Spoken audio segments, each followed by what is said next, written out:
Feeling the energy. This one's for the people. You know what, family? I know. Let me stop sharing. I actually was in the mood, and this is no disrespect to this artist, but I was in the mood to hear something else. All right. So let me exit out of this full screen. I was like, this is not what I wanted to come on with. So we're going to redo this. Shout out to everybody that's in the building. All right. So here we go. That's the Black Power. It was another one. Hold on, y'all. I'm finding the track. It wasn't Black Power. Oh, here it is. It was a young boy, a young warrior. This is what I wanted to hear, family. This is what I wanted to hear. All right. And I just chose the wrong Black Power song. All right. So peace and love to everyone under the sound of my voice. Thank you so much for tuning in. I got my son in the background, my oldest son backstage. And so we're going to be talking about, females today, specifically Black females today. So family, make sure that you take a moment out, thumb up this video, Also share this video. All right. Let's get the views up. And so let me play my little intro song that I wanted to play, but I didn't, have it ready for you. I was getting ready to play the wrong Black Power song. So let's start over. Here we go. Let's start over. Me, I want what's coming to me. Oh, well, what's coming to you, Tom? The world, Chico. And everything in it. Where's the black man's government? Where is his king and his kingdom? Where is his president, his country, and his ambassador, his army? I'm protected by the ancestors. Voodoo runs in my bloodline. Don't tell me nothing about the damn devil. Yeah, cool, got you fearing you. No religion, but I'm spiritual. The man used it as propaganda to divide us all. I'm just giving truth. The earth in fear with the black man. The earth in love with the black man. Even down to fashion. They take the culture, then cash in. What you know about Gary Morgan? What you know about Richard Spikes? Your luxury car wouldn't have a shift. Your intersection wouldn't have a light. All praise to the black woman. See, without her, you wouldn't have a life. Have respect. Find yourself disrespecting her, then we at your neck. You don't want us in America, then return back what we did for her. You would have nothing on this blood soil. You all spoiled. Matter of fact, we was here before you. Your history books full of falsehood. You can't educate us. We know you dropped crack in the hood to blow our families up. It didn't detonate us. As you can see, it didn't separate us. All it really did was elevate us. You can't kill the original people of the earth. Is you fucking crazy? I am a god in the flesh. I got the blood of a slave. Look at the black on my skin. A beautiful color of shade. Don't be discouraged to say black is black gorgeous. Black is black flawless. Black is black power. I am a god in the flesh. I got the blood of a slave. Look at the black on my skin. A beautiful color of shade. Don't be discouraged to say black is black gorgeous. Black is black flawless. Black is black power. I'm Nat Turner with the smoking gun. Change the cone when the sermon stop. The pastor telling me to keep praying. Life telling me to buy a Glock. The news tells us it's our fault. When we shot down by the cops, we witnessing a modern day lynching. No ropes when they tie the knot. Look at you trying to buy a watch. Look at them finna buy your block, then put you out. Starbucks on your corner, that's how they push you out. Then raise the price. Grandma lived there for years, every day of life. Now she forced to undersell. The system built for you to stay confined. I am a god in the flesh. I got the blood of a slave. Look at the black on my skin. A beautiful color of shade. Don't be discouraged to say black is black gorgeous. Black is black flawless. Black is black power. I am a god in the flesh. I got the blood of a slave. Look at the black on my skin. A beautiful color of shade. Don't be discouraged to say black is black gorgeous. Black is black flawless. Black is black power. All right, family. Peace and love to everyone under the sound of my voice. I know you're probably like, what is going on? Dr. Maat is going live in the middle of the day. Doesn't she know that people are at work right now? Doesn't she know that people are homeschooling their babies right now? Doesn't she know? But family, come on. I had to do it, man. My son, he has to go to work. We were initially going to do this live tonight at 7 p.m. Eastern Standard Time. But because of his schedule, we had to knock it out earlier. And so I know there are going to be a lot of people watching this in the archives because some people can't go live. And some people are sitting at their desk right now. And Shay, with your little iPods in, right? Like got the Dr. Maat in your iPods. And, you're supposed to be paying attention. Flip that burger, right? You're supposed to be flip that. Go on, flip that. Don't mess up because I got you in my your earphones now. All right. But shout out to my people who are at work and who are tuning in. So peace and love to everyone under the sound of my voice. Family, take a moment to thumb up this video. Thumb up this video. Okay, let's, the way the YouTube algorithm works, the more you engage the video, meaning the more you like it, the more you comment on it, the more you share it, it begins to circulate right on the net. And the internet is, inundates people with a lot of negative messages, a lot of negative imagery, right? And so we want to combat that by each one teaching one. And you can do that right now in 2023 by simply sharing the stream on your social media page. Also, family, text the stream to a few people, right? I know that a lot of us have family group texts. Like, let's cut it out. A lot of people have family group texts.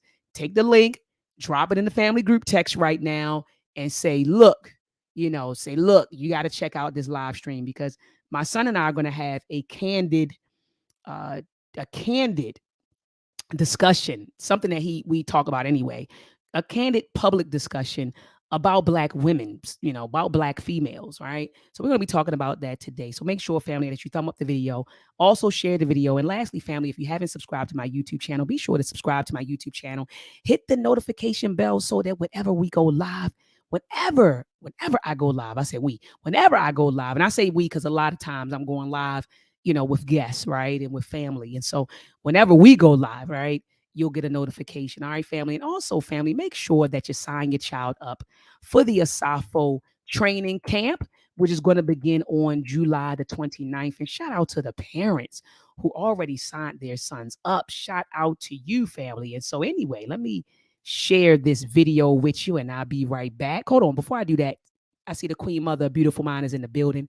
Peace and love to you. I see my little cousin is in the building. Peace and love to you, Amber. I see one of the young queens in the building. Sister Journey back home. She said, hi, Dr. Maat, long time. So glad to be able to tune in. So peace and love to you. So I wanted to salute the warriors, the warrior queens and the queens mothers who's in the building. But family, I want to show you this really quickly. All right. I want to show you this video really quickly and show you what we do, or what we did with our young boys last year. I co-founded a camp called the Asafo Training Camp for young boys between the ages of 12 and 14. I co-founded this with Baba Imhotep Fatty Youth. Shout out to that warrior, that scholar, Baba Imhotep Fatty Youth of PLM. PLM puts in a lot of work in Baltimore. So shout out to him and shout out to his organization.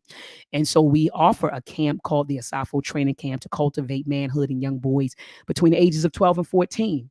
All right. And so the camp is actually going to start on July. I think I said the 29th. It's the 30th. Let me pull up my calendar. I think it's the 30th. Yeah, it's the 30th, family. So I misspoke. July the 30th. And it runs that week from Saturday to Sunday. All right. And so anyway, family, make sure that you get your son enrolled. And you can go to asafocamp.com to get your son enrolled. Okay. And it's free. It's a free camp. All right. It's free. And our young boys need it. And there's some parents who are driving down, like I'm talking about some folks that are coming from up north, some folks that are driving up from the south, and they're posting up in Baltimore so that their son can have this experience. So shout out to those parents who go over and beyond to make sure that their children have these types of experiences. Ashe. And so I'm going to play our little quick commercial, and then I'll be right back. I say who we say Asafo, who we. Your goal is to become less successful. You must be prepared. You're going to do some push-ups. You are going to do some push-ups this entire week. You're going to do some running this entire week. You're going to learn to have some fun. You're going to do some self-defense this entire week. You're going to learn some survival things this entire week.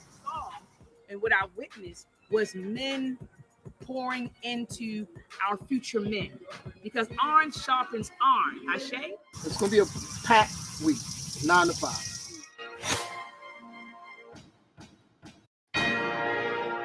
All right, so let me mute that. All right, so family, check this out. This is the Asafo Training Camp. This is our website. Like I said, the camp is free. It's free, and we aren't taking it. Our cap, our maximum, the maximum number of young boys that we are going to work with is 20. So I think we're already at maybe like 14 or 15 who are already enrolled. And so family, make sure that if you didn't enroll or register your child, that you come on over here to the Asafo Training Camp. I'm sorry, asafocamp.com. Enroll your child. I'm dropping the link in the chat. Again, it's the asafocamp.com, or you can just simply go to Google and type in Asafo Training Camp, and you'll be able to find our website.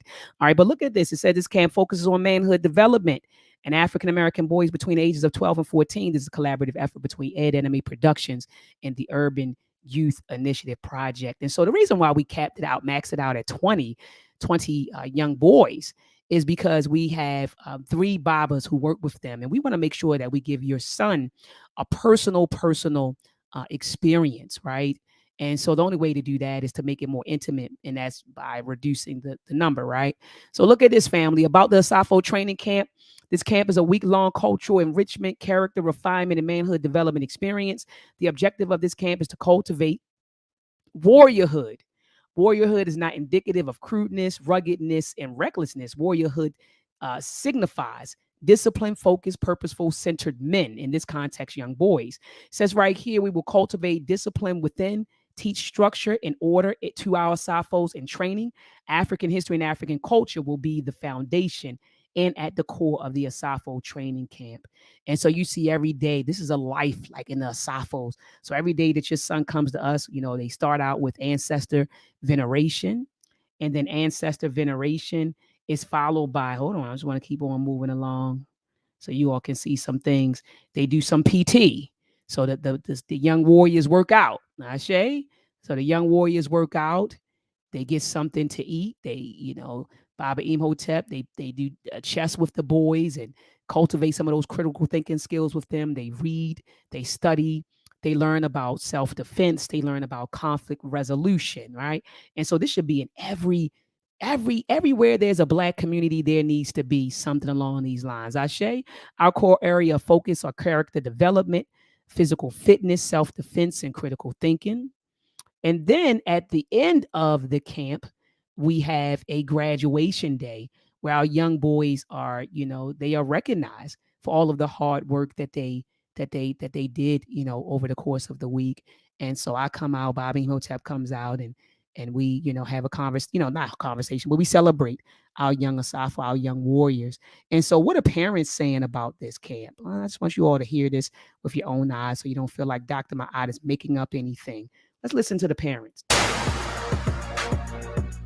Did he receive what you wanted him to receive out of this program? He did. I noticed a change in his behavior. I noticed the changes in his willing to do stuff around the house with me and for me, and very attentive. The program was phenomenal. Just watched Jalen develop over the last 5 days, coming in as a young man, just trying to find his place and then build it out his voice. The program was absolutely amazing. Just seeing Braylon grow over the last 5 days really took me by surprise. Started off a little rough. He didn't like it, but by that second or third day, he really grew to love the program. Hi, so my name is Wahima. I am the mama of Braylon Silver. I'm super duper grateful for the experience that he had here at the Asafo training camp this summer. He's a completely different person. He's coming home with assuming more responsibility, assuming his studies, and really getting into them and being interested in them, learning his culture. I thought about this training camp. I think it went very well. I could see the confidence in my son. He would come home and do his homework and ask me questions about certain things, African history, things that he might not have known, that he knew that I knew, or his father knew. He was really learning. I appreciate it. All right, family. So sign your child up, shine your son up, sign him up ASAP. Hold on, let me turn this down now. It's all in my ears. But anyway, family, make sure that you sign your son up. You can go to asafocamp.com. We were going to make it asafotrainingcamp.com, but that's too much. And ATC camp is just, atc.com is too short for me. So we did asafocamp.com. But anyway, family, go to asafocamp.com. I'm going to drop the link in the chat again. Make sure that you do it. All right, without further ado, I'm going to bring on my son, Mr. Harv, Mr. Haki. What's going on, Haki? How you doing, brother? How you doing, Ma? What's going on, family? How everybody feeling today? Hey, I look, I'm so proud of you. I'm super duper proud of you. I always, talk about you to the family. You already know, we always give you your flowers. The old folks talk about the young folks in the family. And we have conversations, even with your little bro, Jay, We actually had a conversation with him about 2 nights ago, and talked to him about you being, a model for him. We said, we're not comparing you to Harvey, but we're just saying that if you want to model yourself after a man, model yourself after Harvey. There was one thing that you said to me that really resonated with me, and it really touched my heart. You said, we were on the telephone, and then I ramble a lot, and then but when you start talking, I sit back and I listen, because you're a very quiet man, young man, but when you speak, it's powerful. When you speak, wisdom comes out of your mouth. And so when you started talking, I just sat back and I listened to you. And you said, well, my friends were asking me some hypothetical question. I'm not going to repeat it on air, but you were just saying, like, my friends are asking me, a hypothetical question. Would I do this? Would I do that? And, they were, giving their answers, and you gave your answer. And when you gave your answer, you said, whatever the hypothetical question is, you were saying that, no, I wouldn't do that. And your response was, you said, because I lead with my manhood. You said everything that I do, and I'm paraphrasing you. You basically said that everything that you do, you said you make sure you have your manhood. You put your manhood at the front and center of decisions that you make.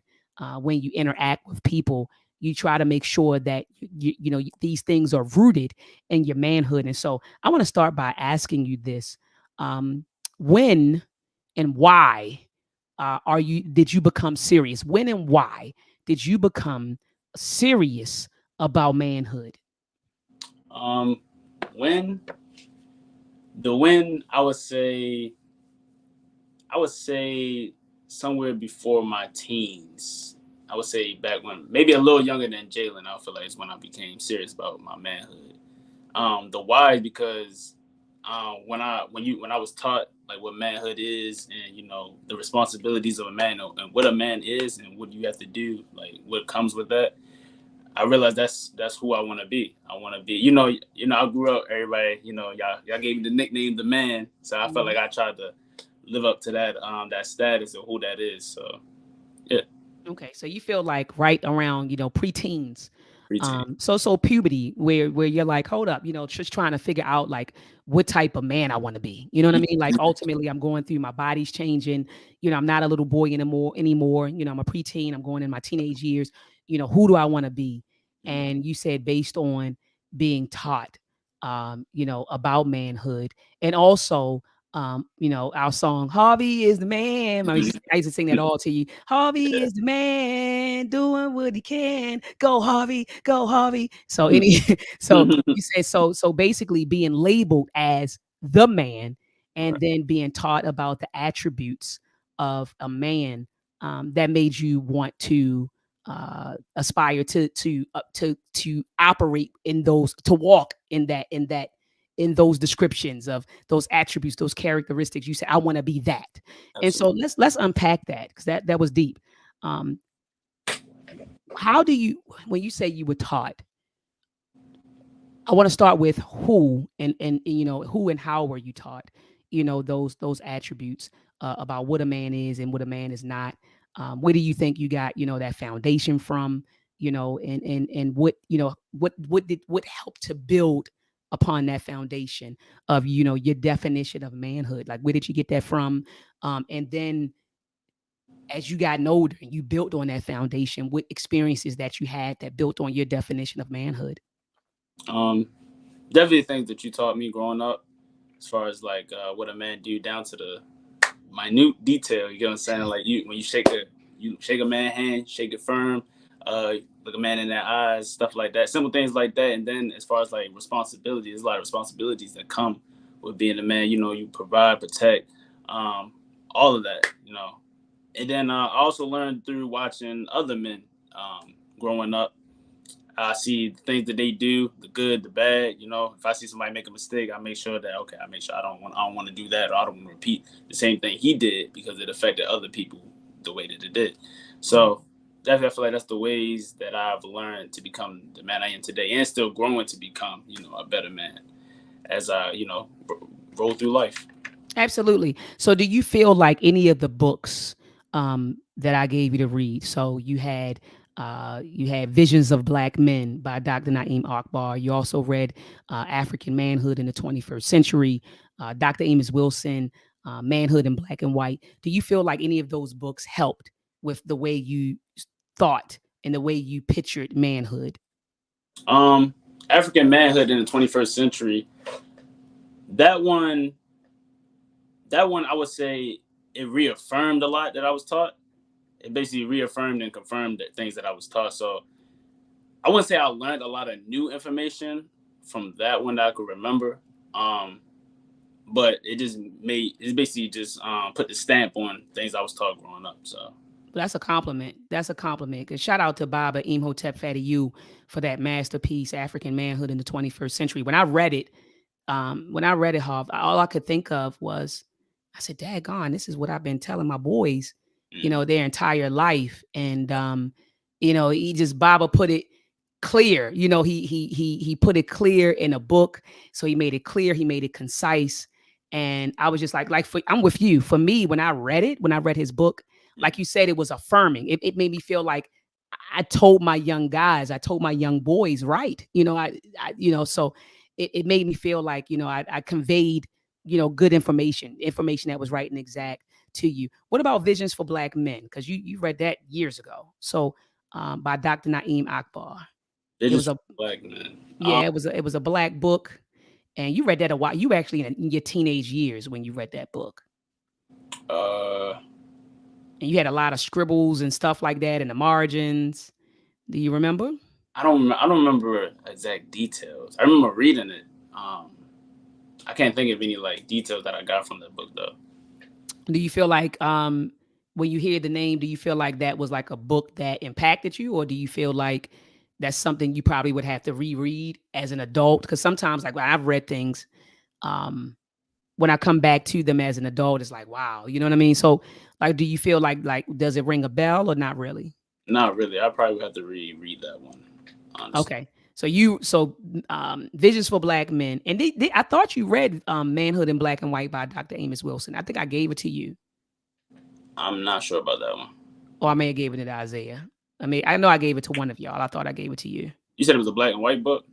No, it's called Manhood in Black and White by Dr. Amos Wilson. I think it was a black and white book. Let me Google it real quick. I think it is a black and white cover on it. Okay. Manhood. I think it is black and white. Manhood, Black and White. Amos Wilson. Yep, it's called The Issues of Manhood in Black and White. An incisive look into masculinity and a societal definition of an African man. And this cover, is black, white, and orange. Black, white, and orange. Okay. Yeah. So I thought I gave that to you, but I may not have given it to you. I would say it's a kind of thick book. No, I don't think it was that thick. I don't think it was thicker than Dr. Naeem Akbar's Vision for Black Men, and thicker than African Manhood in the 21st Century. It was thicker than them, because I think those are like 100 and something pages, something like that. Yeah, I think this one probably may have been like 200. Mm-hmm. I feel like I have a picture of it, but I think that was the one you gave Isaiah. I remember seeing it under his thing he had on his TV. Okay, so it wasn't you. All right, but you said so African Manhood that affirmed it, and Visions for Black Men, you don't recall the book. You don't really recall the book. All right, but so you took your definitions from things you were taught by me, observations you've made amongst other men and things of that nature. Let me ask you a question, Harvey, because you watched me grow over the years. Just like I watched you grow, you watched me grow. Would you say that the things I tell you, because what I noticed in this pro-Black African-centered community, what I noticed is people, they live double lives, right? So they'll come on air and present themselves as, in some, way, but then they go and they live a totally different way. So, they're online, Black empowerment, Black family, take care of your family, educate your babies, do this, do that. And then when you actually look at their lives, they live, their lives is antithetical or the antithesis of what they preach in the public. Right. Would you say, and this is I'm just having a real conversation with you. what the things that I talk about online, do you feel like I just talk about them online, or do you feel like what she walks it, how she talks it? What are your thoughts? Oh no, you definitely walk it how you talk it. I mean, because then again, you don't even online. People can see that you're not just sitting here talking on on the screen through the camera. You out here doing things too, like with the community, with Meltrek. Like you do these things as well. So you definitely walk and talk it. Because a lot of people are phony and fake. You know what I mean, Haki? A lot of, what you say, Haki? Yeah, we know. Yeah, A lot of people just phony and fake. They talk all this black empowerment, right? And they go out here and live totally different. You see what I'm saying? And so, I always try to tell folks that I'm not new to this. I'm true to this. Black empowerment is a lifestyle. It's a mission. It's a calling. And I always tell folks, I say, shoot, I didn't choose this life. This life chose me, because I knew a little bit. And Harv, you see me go through my transition. Mm-hmm. I'm out in the street doing my thing, having fun, boom, right? Doing my thing. So I never even thought that I would be a professor. Right. I never thought that I would create a program which is getting ready to be a brick and mortar school. I never thought that I would be, running a business with my family and have over 19 employees. I didn't choose that. I was getting my hustle on. Right. So I read my books. I always was into, black empowerment, black history, black culture, and black people, we need to do this. Yeah. But I was getting my hustle on. Mm-hmm. And so I was telling folks that I didn't see this. But what I can honestly say is that when I got sat down and began to see things clearly, see, when you get sat down, you have time to think. You have time to think. You have time to reflect, right? You have time to introspect. And when I did that, here comes Meltrek, right? After Meltrek, here comes conscious ingenuity. At the conscious ingenuity, here comes the Asafo training camp. At the Asafo training camp, here comes the Agoji camp for young girls, which will be in the community next summer of 2024. So it seems like when I got sat down and I recognized and I began to start walking in my purpose, doors started opening for me. And so anyway, Harvey, I just, I did want to share that, but I wanted to ask your honest opinion. Do you think that I'm, do you think as, as my son, do you think that the things that I tell you in private, that the things I tell you in private, do you think they align with what I say in public?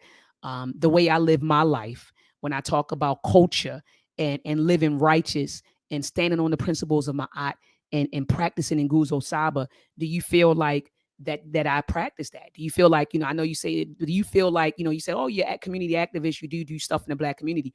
But what about my character, Harv? If you had to describe me, as your mom, you had to describe my character, what would you say when it comes to character?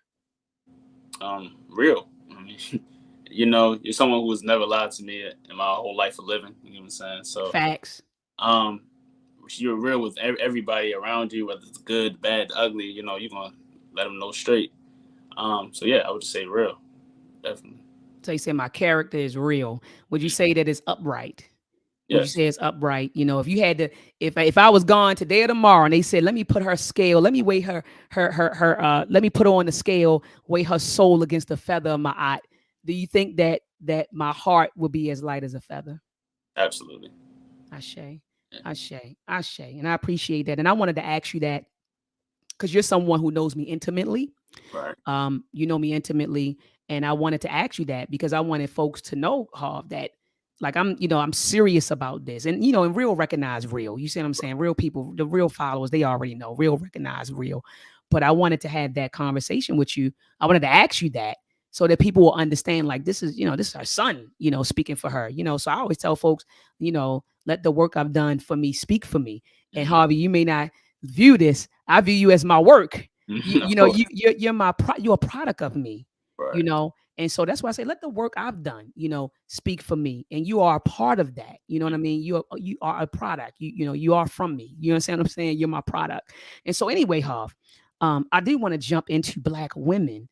What when it comes to a criteria, when you and I have had conversations over the years regarding Black women, What criteria did I, speak to you? What was the criteria that you would say I gave you when it comes to choosing, a woman for you and a woman who's a good fit for our family? What would the characteristics of that be? Characteristics of her? To be like a good fit for our family. And you in a good fit for the family. So the characteristics of a woman that will fit that role, she'll have to basically have a good heart, down to earth. She can't be caught up in the world, honestly. Facts. Society we live in today.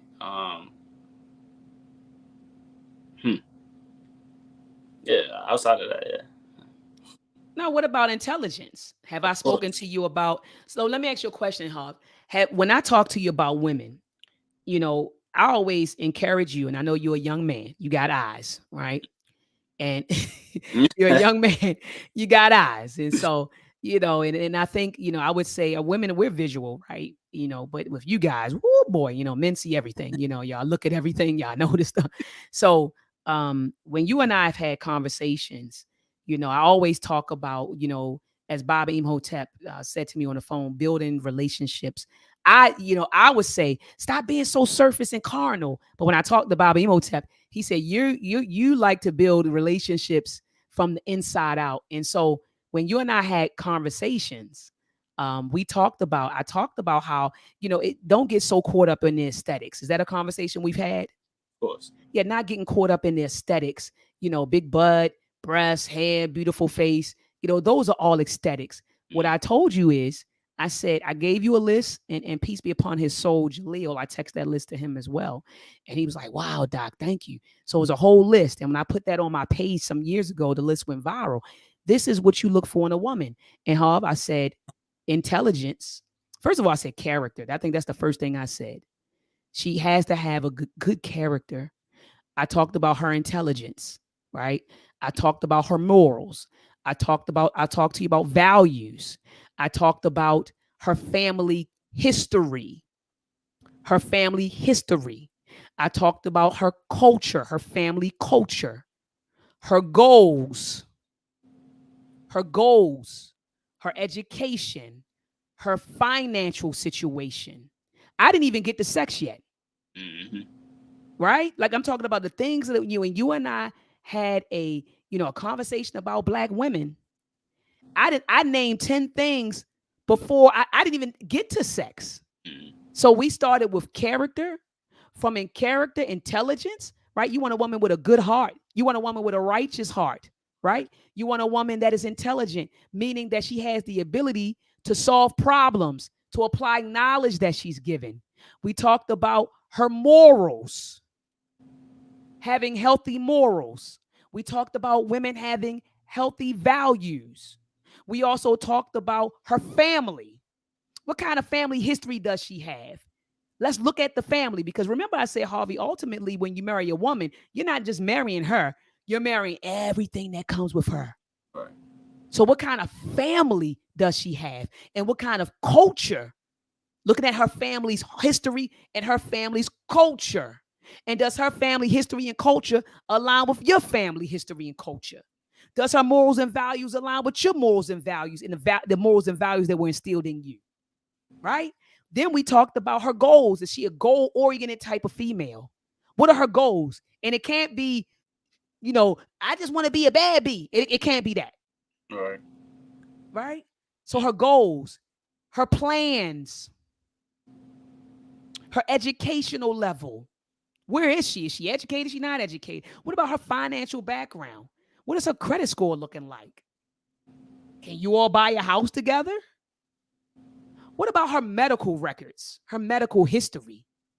Because ultimately, you procreate, you want to know someone's medical history. What runs in your family? What kind of ailments do you have? Right? Because ultimately, if we get together and we procreate, my child will, of course, inherit your genetics. Right. So what is that medical history looking like? What does that medical folder look like in your doctor's office? Right? So medical history is important. Financial history is important. Her being a good fit for not only you, but your family. You know, in traditional African culture, do you know in traditional African culture, Haki, that that in some ethnicities, before a couple got married, they had to go live with their in-laws. So that means the woman had to go live with her future husband in-laws, and the husband's the woman had to go with his in-laws, and then he had to go with his future wife in-laws, so that the family can vet. And see, what I noticed, Haki, is that in this generation, no one understands vetting. It's kind of like you think you just vetted the woman or you just vetted the man and everything is okay. And then when shit hit the fan, now you want to call on the family. But the family had no input into the decision that you made to marry this person, right? Or to procreate with this person. So what are your thoughts, Haki, on vetting? Do you think that vetting before entering into a serious relationship or marriage is important? I think it's very important. I think it will get rid of a lot of stuff out here. Like well, probably lower the chance. I wouldn't say get rid of, but yeah, vetting someone that is coming into the family is very important because it would cut out or give you an insight on like who this person is, instead of you getting your emotions and the way you feel about them involved.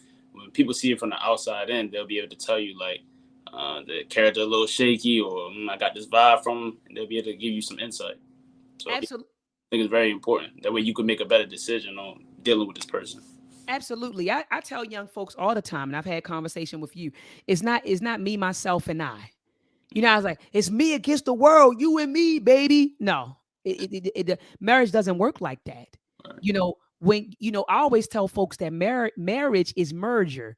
That's all it is. Y'all want to say marriage and the legal term and go to the courthouse and get the papers, but you're merging with the person. So that means that everything, all of their history, the way they think, their morals, their values, all of that stuff, their medical issues, their financial issues, their ethics, all of that stuff is coming to you. And so, yes, it's very important that your village vets the person you're with. You know what happens a lot of times, and I'm speaking specifically about sisters. Sisters go out here, choose the wrong guy. He didn't beat the shit out of her, right? And you know what happens, Haki? Then you want to come get your father and your uncle and your brothers after the fact. Mm-hmm. You want them to show up on your behalf. And they sitting back like, I didn't even tell you to choose yo. You ran around and chose him on your own, you know, like you said, based on emotions and feelings. And now he done beat the hell out of you. You want to call the cavalry. It doesn't work like that. You know, the village should be a part of your relationship. It's no separation. It's no, this just my man or this just my woman. To hell with my village. It doesn't work like that, because you're bringing this person into our space, into our village, into our family. So yes, the village and the community has a right to say something. We have a right to vet. I believe in arranged marriages, Harvey. I do. I'm a fan of it. I know what you like. Think about it.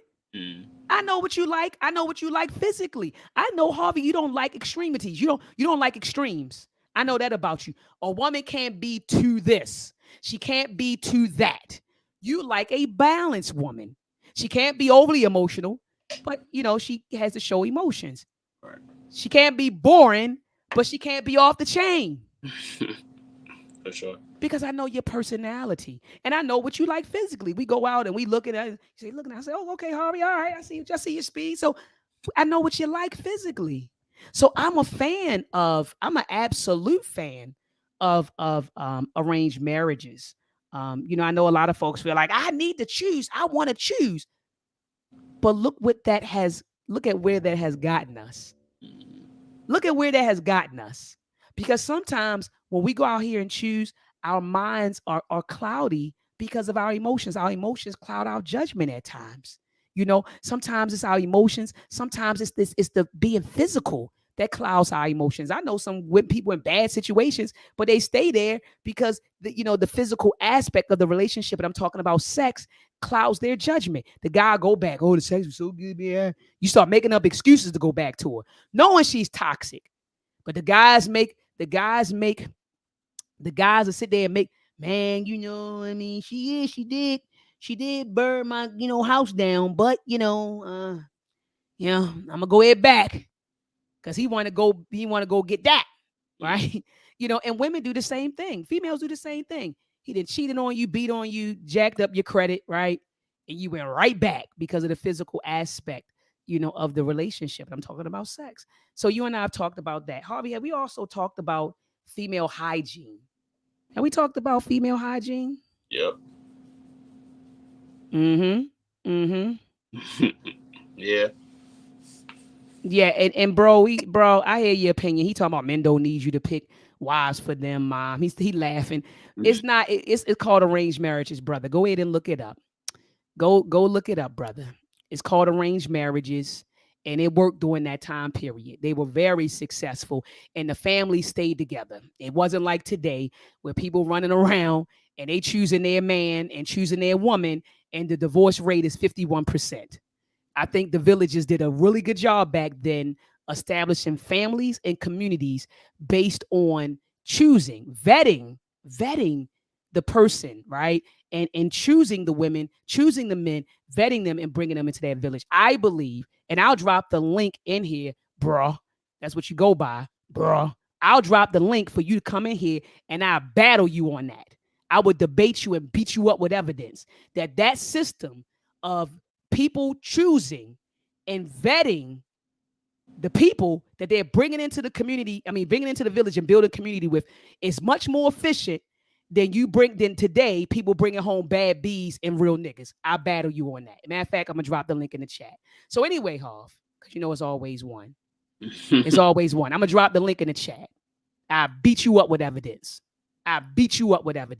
So anyway, Harvey, I get on that. You know how I get, Harvey. Somebody talking smack and don't know what they talking about.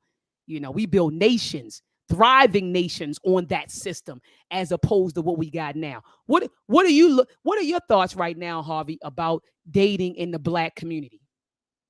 What are your thoughts? Says everybody should have the right to choose. Where are we now as the Black family and Black communities? What do you think? Do you think, Harvey, that the system that they had in the past where people were chosen and vetted and brought in, do you think that was a more efficient system than the system that we have now that has a divorce rate of 51%? And bro, stop talking trash in the chat. Click the link and come on in and get this smoke. Go ahead, Harv. Click the link and come on and get this smoke. I'm going to block you and get you out of here because all you're doing is being a coward in the chat room. Go ahead, Harv. Yeah. Yeah, the way that the dating is now is horrible. We all, it's like everybody mindset, or the majority, I'm not gonna say everybody, the majority of our community is based on, people want to be baby mothers and, real niggas. Men not stepping up, handling their responsibility. Then you got women making bad decisions, men making bad decisions. It's trash, honestly. And then show it, so. Yeah, we build thriving nations, thriving communities, self-sufficient nations and communities based on that system. He talking about ain't no evidence. That's somebody that don't read. That's why I'm getting ready to block his butt. A daggone fool, don't read nothing, but want to make comments and formulate opinions. And that's one of my pet peeves. I don't mind when people have like a difference of opinion, but when your difference of opinion is rooted in ignorance, that's my pet peeve. Like, if let's say that, Harv, you went and you did some research on something, and then I went and I researched something, and we came to different conclusions, and we had different, opinions, and we kind of like hashed it out or talked it out. That's cool. You know what I mean? But people have a lot of, what I don't like is uninformed opinions. People have all of these opinions, and then when you put them on a hot chair, all of these opinions are rooted in ignorance. They have no evidence to support what they're saying, right? They have no evidence. They didn't research anything. They didn't read anything, but they got an opinion. Oh, I see you in the background, bro. I see you in the background. I'm going to bring you in, brother. I see you in the background. I'm going to bring you in. Let me bring bro in real fast. What's going on, bro? Not a whole heap. How you doing? I'm doing all right, brother. Go ahead. Okay. So I want you right now, while I have my son in my presence, and you got people listening to you right now, and people be listening to you in the archive. I want you to explain how this system that we're in right now, where people can just freely choose their mates, right? Choose a man, choose a woman, get married, bring them around the family, no vetting, none of that, right? How is that better than the systems that our ancestors established, where you selected the family? It wasn't just mothers and it wasn't just moms, where the family selected your mate and where the family vetted your mate. And I can name specific nations, by the way. So you got somebody, I'm a sister that reads, brother. I read, brother. Okay. I read. Hold on. Let me finish. Hold on, let me finish. I read and I study, brother. I want you to say that you're dealing with an intelligent black woman over here. I'm not one of them sisters you just talk shit to and it fly. I'm a very intelligent woman and I read and I can pull up receipts after receipts after receipts. I want you to explain right now how that system that our ancestors established wasn't good as this system right here. Why is this system that we're in right here, where we can freely choose, is better than the system where we couldn't choose? You got the mic. You got the floor. I'll mute my mic. Okay. The only reason why the system that we have now is better is because we don't practice that one anymore. We don't practice vetting of mates. We don't practice any of that. What we're up against right now is giving ourselves the ability, because we have to find out what's best for us on our own. We don't live that same lifestyle anymore. We don't have those same parameters in our relationships. We don't have that in our society. So what we're doing right now will be better because we can't practice what we don't practice. Are you saying it's better because we're not vetting now? You're saying, you heard me? Did you hear me? No. I said, so you think it's better now because we're not vetting? No, I'm saying what we're doing right now is better because we're actually doing it. If we want to sit and talk about what we used to do, that's fine. If those systems were more proficient back then, that's fine. But what we're doing right now is this. So we can't look at what we're not doing and say, oh, that's better. What? No, but if you look at what was better before, then you'll be able to repeat or take something from that was better and make it better today. You get what I'm saying? We're not just Right. I get, but we're not doing that. We're not doing that. Why not? Ain't nothing stopping us from doing that. Nothing's stopping us. We're just not. Okay. All right. I can't. All right. Ain't no conversation there. Yeah, it ain't no. Yeah, we got you, bro. Thank you so much, brother, for coming on and sharing your thoughts and your opinions, brother. Peace and love to you. Peace and love, world. Peace and blessings. Yeah, I didn't know what the hell that was, but you see what I go through. That's what I just said, son. You was like, I can't have no conversation. You was like, yo, I just can't even do it. Like, that's what I go through. People will be like, no, Dr. Maat, you wrong. And then when I say, all right, explain to me, why you think that what I'm saying is wrong. It's not rooted in logic. It's not rooted in, rationale. It's not rooted in history. It's not rooted in culture. It's not rooted in anything. You get what I'm saying? And thank you, Al Thomas. Al Thomas put up a quote. He said, as Dr. Maat said, we should be vetting, right? We should be. I didn't say that was happening. In some instances it is, because when you're serious about a young lady, what do I always ask you?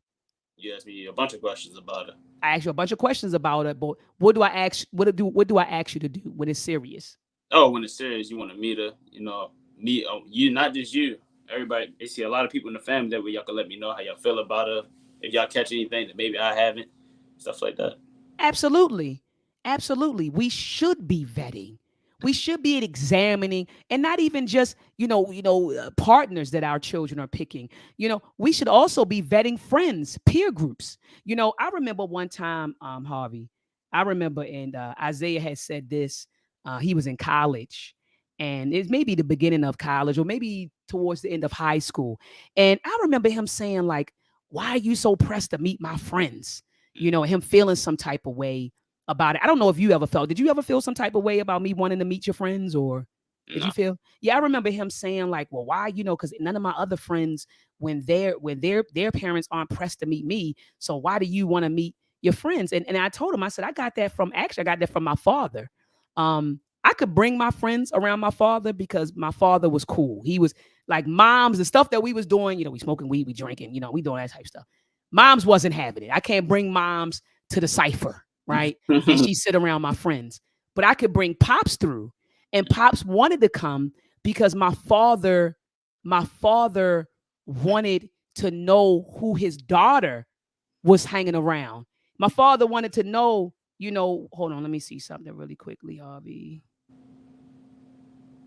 Hope all is well. Do you serve Harford County? Hold on, I'll call him back. So my father wanted to know, who I was hanging around. So vetting just doesn't start, it don't start and stop with, boyfriends and girlfriends, future husbands and wives, right? Or fiancés. It starts with the peer group because my father understood that peers influence each other, right? Like they influence each other. So when Isaiah and you would bring friends around, I would want to meet your friends. I would ask about your friends. And also when something went down, I need to know who to call, right? I don't want the police coming to my door saying, oh, something happened to Harvey and do you know who the last person he was with? I don't know. I don't want to be that person. I want to say, oh, the last time I talked, and this, prayerfully nothing ever happens, right? But in the event that something happened to him, you or Jay or even Brianna, I wanted to know. Remember, I used to talk to Brianna girlfriends all the time. We talk about everything, virginity, guys, all kinds of stuff. But I would want to know your friend circle and who you're going with, not because I was just in your business and wanted to be nosy. It was because for your protection, right. Your mental, your physical, and your emotional protection, knowing who you surround yourself with. So I just wanted to emphasize that vetting doesn't just stop with, lovers. It don't stop, and it doesn't start and stop with lovers. It starts, even with your peer group, anybody that's around your child, right? You want to know, who are these people around my child and what type of character do they have? What type of things are they involved in? Right? Right? And so anyway, Harv, man. Also marriage, let me ask you a question, because it seems like in your generation, Harv, it seems like no one wants to get married anymore. I hear less and less young people talking about marriage, actually being married. Do you feel like being married and having children, do you feel like that's a family value that we have? As a community today? No. Our family, Harvey. Oh, okay. Do you feel like within our family that we instill in the young people to get married and to procreate? Do you feel like that's something we talk about in our family? Yes. Okay. So you feel like you've heard me stress that I do want you to, even though you always be like, I ain't having one, or then you say I do one, and you know.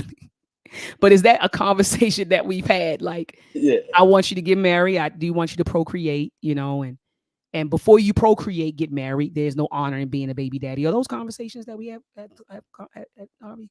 Definitely. Okay. So do you feel like, there's value in being married? Because, your generation now is just like, they don't see the value in it. They just kind of like, I'm a bad bee. I'm a real nigga. I'm gonna go out here, screw everybody, have all of these kids, out of wedlock with multiple baby mamas, multiple baby daddies. Nobody is really talking about building and sustaining families. Do you think there's a value in building and sustaining families? There's definitely a value in building and sustaining families, for sure. Yeah, because right now as a community, we're so, divided, ununited. So, and all that starts with the family first, like you always say, a family, then it goes to community. Then you could build a neighborhood, you could build a community, then you could build a nation. So it starts with the family first. Yeah, so that's very important to have, solid Black families united, and everybody share a modern means of like morals, and let's practice the same things. Absolutely. So why is your generation, Haki? why is your generation, where are they getting this stuff from? They don't really, marriage ain't for me. It ain't like, where is this coming from? Where do you think the source of this is coming from? I would think a lot of us was raised single parent households to start with. So a lot of people don't see, successful marriages, or people, you hear about divorce all the time.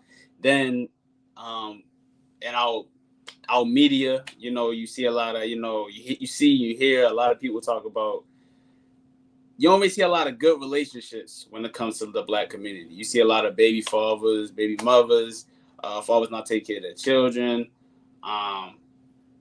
Yeah, stuff like that. So you don't really see a lot of successful marriage. I don't feel like that's displayed enough in the Black community anymore, because it doesn't. It's not common anymore. I don't feel like.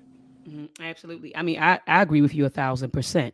And you and I actually had that conversation about the lack of models, models, relationship models, growing up, single parent household, not seeing that model, right? Not seeing the model of a man and a woman working together to sustain, themselves, and to cultivate their relationship, to nurture their relationship and nurture their children. We don't see enough images and of that. It's always that, and then if we do see images, it's like toxic. You know what I mean? Like when we do see it, and I'm talking about in real life, and then even in the media. Right. When you do see black love, black relationships, black families, it's toxic. And so I agree with what you just said 1,000%. I agree with you 1,000%. And so young people, as a result, are like, I don't want to go through that. I don't want to get married and have to go through that. Let me ask you a question, son. Do you think there's honor in being a baby father or baby mother? No. Is it honor in there? Is that honorable? No. Tell me why. But you just created a broken household. Facts. So if you're a baby father or baby mother, and y'all sharing the child, child go with you 2 weeks, child go with you them 2 weeks, y'all not building a sustainable household for that child. So say that one more time, son. I said you won't be built if everyone's focused on being a baby mother or baby father, you won't be building a sustainable household. Facts. And you took my line when you said you created a broken family. Remember I told the student that, Harvey, remember I told him congratulations. Yeah. He came out to me, doc. He was all excited. Doc. He had his chest all poked out, Harvey. He had his chest all poked out, and he was like, Doc, smiling like, yeah, I got a son on the way.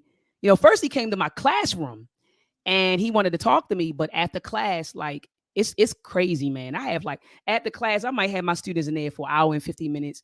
At the class, half of the class will stay back and we just start talking. You know what I mean? So it was one of those times he kind of came in, I'm talking to them, they picking my brain about different things. And so he left, and he was actually a former student of mine. He failed a couple of classes, and then he circumvented me and went to other professors and ended up getting out of the program that way. He know who I'm talking about if he's listening. So anyway, I'm walking to my car. He's calling my name from all the way down the hill, and I wait for him to come over to the hill, and he looking at me, got something to tell you. And I said, what's going on? What's going on, Mr. So-and-so? Yeah, I got a son on the way. I said, okay. And I paused. And let me tell you, Haki and family, why I paused. I paused because years ago, when someone announced that they had a child or they were having a baby, I used to be ecstatic. I used to say, oh my gosh, this is new life. This is a blessing coming. This is now when people announce that they're pregnant, we having a baby, I have questions. I start wondering, is this child going to be an asset or a liability to our, community? What type of human being is this child going to be? Do the parents, do the family, do they have the necessary skills? Because see, parenting is a skill. Oh man, the Dr.maat stepped on somebody's toes just now.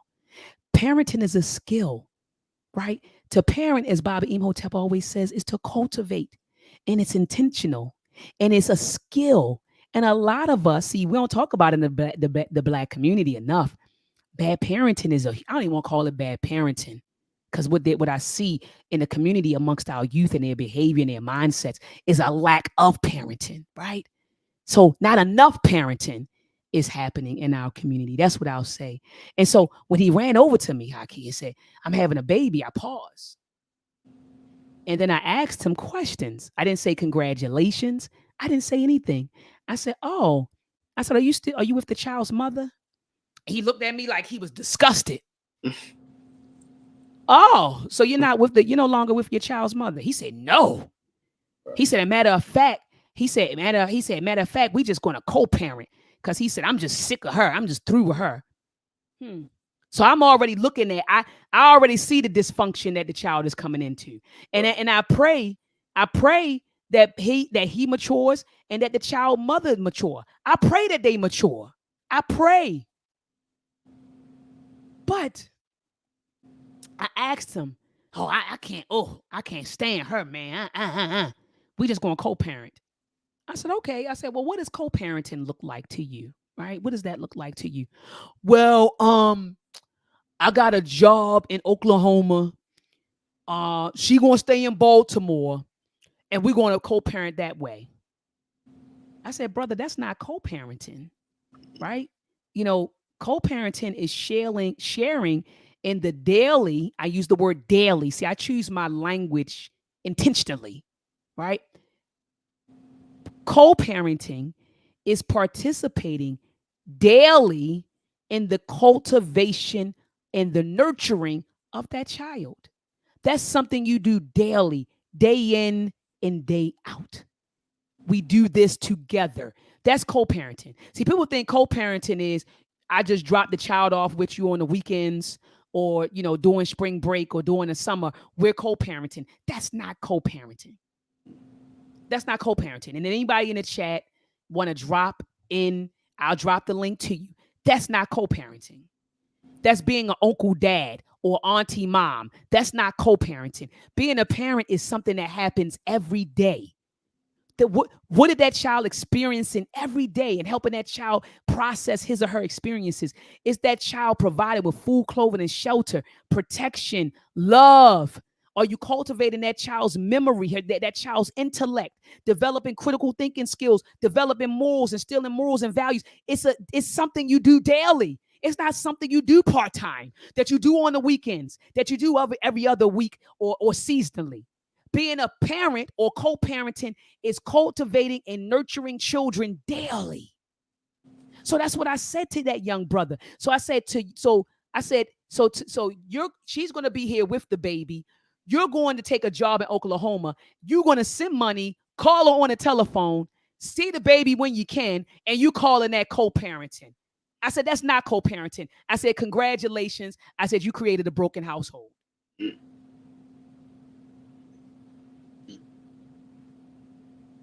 That's what I said. Right. And thank you, Papa. Papa emphasized this. Papa said, in the same home. Ashe, Papa Soul Searcher. Ashe. Not talking about we co-parenting and you across the United States somewhere. Talking about we co-parenting. You in a house across the city somewhere. No. So that's why I always told you, Haki, your whole life. Make sure that you choose the right woman to start a family, to procreate with. Make sure she's right. Make sure that the family vets her. We're going to make sure we vet her to a T. Make sure that while you're in the relationship that you're moving as a man, as you're moving silent. Let me ask you a question, Harv, before I let you go. Regarding treating women, the treatment of women, what did I, or you feel like I instilled in you regarding treating a woman? How should you treat a woman? What do you think I instilled in you? Could you share that with the listening audience? Yeah, definitely. You definitely taught us to be gentlemen. Gentlemen, be men, protect, provide, definitely. And yeah, stuff like that. You feel like in general, you said I talked to you a lot about protecting and providing women and being general. Could you, gentlemen, what do you mean by gentlemen? What do you mean by that? Being gentlemen, like we was taught to, open doors. And you taught us not to view women like sexual objects at the end of the day. Woo! Hold on, Harvey. What What did I instill in my sons? That when you're dealing with a woman, not to what? Not to view them as sexual objects. Elaborate on that. Expound on that. Viewing them as sexual objects, meaning like every time I'm around a girl or I meet a girl, I gotta, let me go get a number, or let me go talk to her, let me go fill her up, let me go, take it there. Like learning that growing up has allowed me to actually have like relationships with women without, touching them or viewing them sexually or do anything like that. So yeah, that's what I was taught. But wait a minute, you said growing up. So I didn't start talking to you about, not viewing sexual objects. I did not start until I didn't start talking to you about, viewing women as sexual objects when you were a preteen, a teen, or a young adult. We started having those conversations when, Haki? When we was very little. So y'all were little, and I said, don't be the touchy feely guy, right? When a woman is in your presence, I said, son, don't, don't be a hound. Come on, don't be a hound. What I say, Harvey? Don't be a what? Don't be a hound. Yeah, don't be a hound. Don't be the guy. Don't be the guy that's I gotta touch you. And I always told you, think with the big head and not the what? Not the little head. Not the little head. Right? Because the little head has gotten a lot of men in trouble. The little head has gotten a lot of men in prison. A lot of men are dead. A lot of men are in jail. A lot of men are homeless, right? A lot of men have been involved in beefs because they're thinking with the big head. Thinking with the little head and not the big head. Right. So I always said, and then Harvey, I also told you this. And shout out to Papa Soul Searcher. I see your comment. He said, brother, you are fortunate to have a mother like this in your life. And then Al Thomas said to you, he said, yes, he responded to Papa. He said he is very fortunate. Absolutely. And so, Harv, I want to say this. Between your legs, what did I always call that? What did I always call your maleness when you were growing up? You always called it the golden sword. So I told you between your legs, you had a golden sword. And I said, don't do what? Don't stick it in too many places because it get rusty. Whoa! Whoa! So I wanted you to understand the value of what is between your legs. It's not a toy. It's not a toy. And see, a lot of people tell their daughters, oh, know what's between your legs and close your legs and value what's between your womb. Your womb is sacred. But no one ever tells men how sacred the phallus is, how sacred the penis is. It's sacred. And you don't want to take that and put that in every woman that you come across. I even told you about female hygiene, did I not? Absolutely. And I said some females are dirty. They don't even wash. They don't even know how to cleanse themselves after they don't even know how to take care of themselves when they're on their menstrual cycles. And you want to go up in that? You want to go up in that womb? Or she didn't slept with him, unprotected. His semen is in her, his semen. And then you want to go up in that? Huh? So I wanted you to understand that between your legs is something valuable. Right. It's your golden sword. I said, don't stick it in too many places. It get rusty, right? It's your golden sword. It's your reproductive organ. And I wanted you to cherish it and also protect it. Everyone should not have access to you. I don't care that you are a young man. Oh, that's what young men do, Dr. Maat. They just go out here. No. Everyone should not have access to you. Your phallus is one of the most intimate parts of your body. Every woman shouldn't experience you. I told you you are king. Did I not? Absolutely. You are king. You are a god. And a king and a god is not going to sit there and share himself with any and everybody. He's going to be upright in his character, in his morals, and in his values. That's what I instilled in my sons. Now, whether or not all of y'all got it, that's something different. But all I can do is what I can do, and what the village can do is what the village can do. Last thing I'm going to ask you before I let you go. What about sex? What do we talk about as it relates to sex? What do we talk about as it relates to sex? Having sex with a woman. what did we talk about in that, you know, having sex with a woman when you were younger? But just tell me about that journey, you know, having sex with a female. What are the types of conversations that we had? Having sex with a female, everything I learned about that was it's not just in and out, you know what I'm saying? That type of stuff. You're creating soul ties, so be careful, be picky of who you do that with, like value with, of course. Hold up, Harvey. Let's unpack that. You said don't have soul, you know, when you're laying down with somebody, you said I told you about soul ties. And so what do we, some folks that may be listening don't know what we're talking about, but I, you know, the Maadian family, they know. Shout out to brother JT Coin Rings in the building.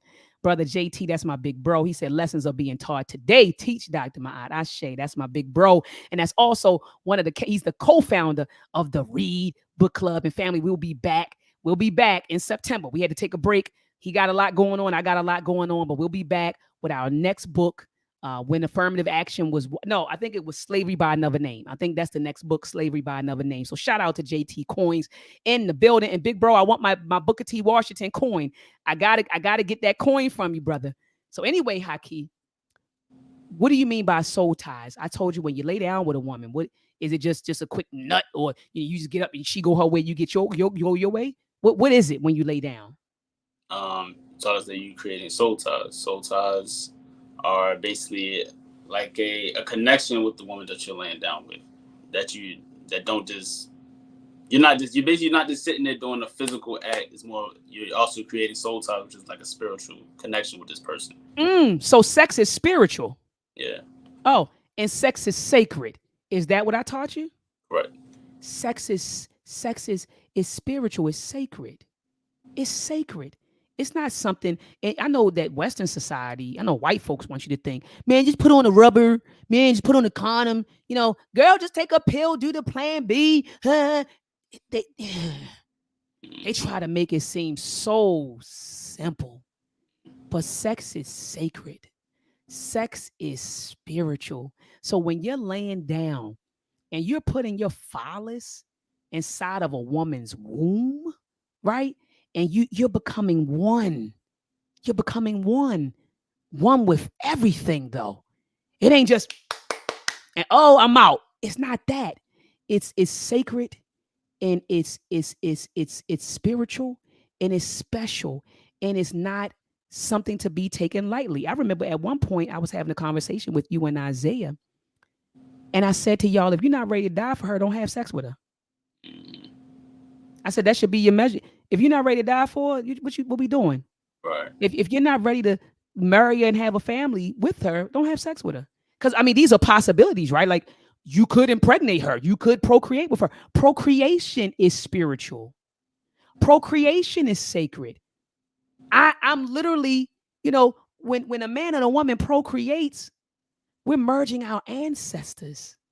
I'm bringing my mother, my father, my grandparents, my great-grand, I'm bringing all of my ancestors, and I'm reproducing myself with you.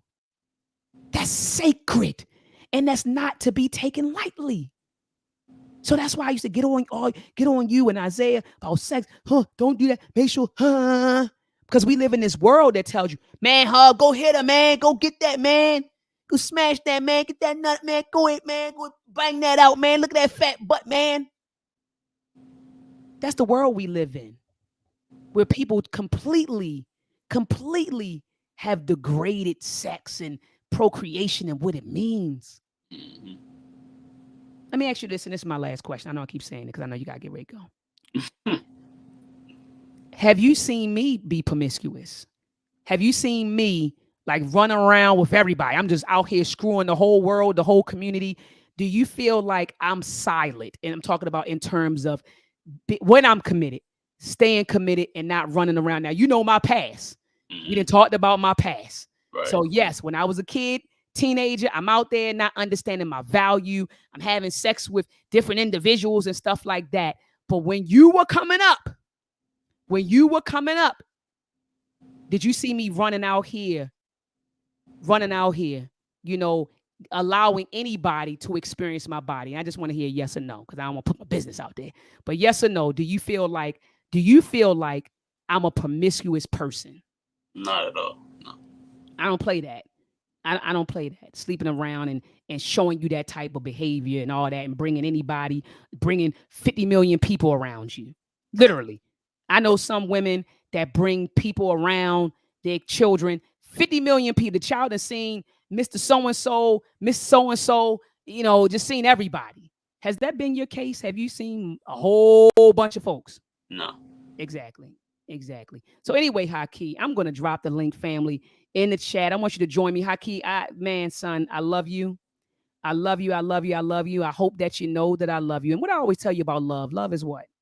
An action. Love is action. So love is not what you say, love is what you do, right? So we say it, but not only do we say it, we do it. And so, Harvey, I love you. And I hope that you know that I love you. And I can honestly say, I remember we were in a car one time, and I don't know if you remember this, you were 5 at the time. And I said, Harvey, I can't show you how to be a man, by example. I'm not a man. I can't show you. I said, damn it, Harvey. I said, I'm going to try my best to teach you, to teach you that, to teach you. I know I can't show you by example, but I can impart, wisdom into you. I can introduce you to some brothers that I know are solid, some men that I look up to. Do you remember all of that, Harvey? I don't remember at 5, but I remember you telling me that over the time. Yeah, you were 5. You were 5 when I first said it to you. I remember where we were. You were in the car. This was in the RAV4, and you were in the passenger seat, of course, and we were on Brookmont, and we were getting ready to go somewhere, and I looked at you, and I smiled to myself, and I said, son, I said, man, I can't. I said, I can't show you. I said, but I do my damnedest best. I said, to impart knowledge, and wisdom into you, understanding into you. I said, so that you'll grow up and be a great man. And so far, so good, Harvey. You're on a path, man. I'm proud of the young man that I see today. I'm very, very proud of you. I hold you in very, very high regard. And people that know me know that I hold you in very high regard. And I see, like you said, even earlier, you was like, I'm not done yet. You was like, I'm a young man, you know what I mean? But you said, I still got growing to do, as we all do. I'm still growing. I'm still learning and growing. Growth, development is a lifelong process. You never reach the pinnacle of growth. Who says I don't need to grow no more? If you don't need to grow no more, you're telling me you're perfect. If you feel like you don't need to grow anymore. So growth, development, self-development, that's a lifelong process. And so, son, you're on it. Man, when I say that you're on it, keep making me proud. And what I tell you, as long as I have breath in my body, what did I say to you? As long as you have breath in your body, I'll always be here for you. Have I not said that? Absolutely. Look at you looking like, oh, you forgot that line, didn't you? Caught you. I said, as long as I have breath in my body, I'll always be here for you.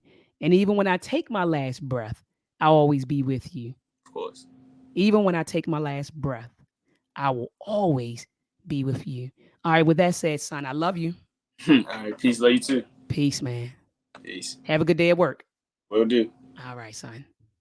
All right, family. So that was a powerful discussion with my son. If you know, some folks are just joining. We talked about everything. We talked about sex. We talked about marriage. We talked about Black families.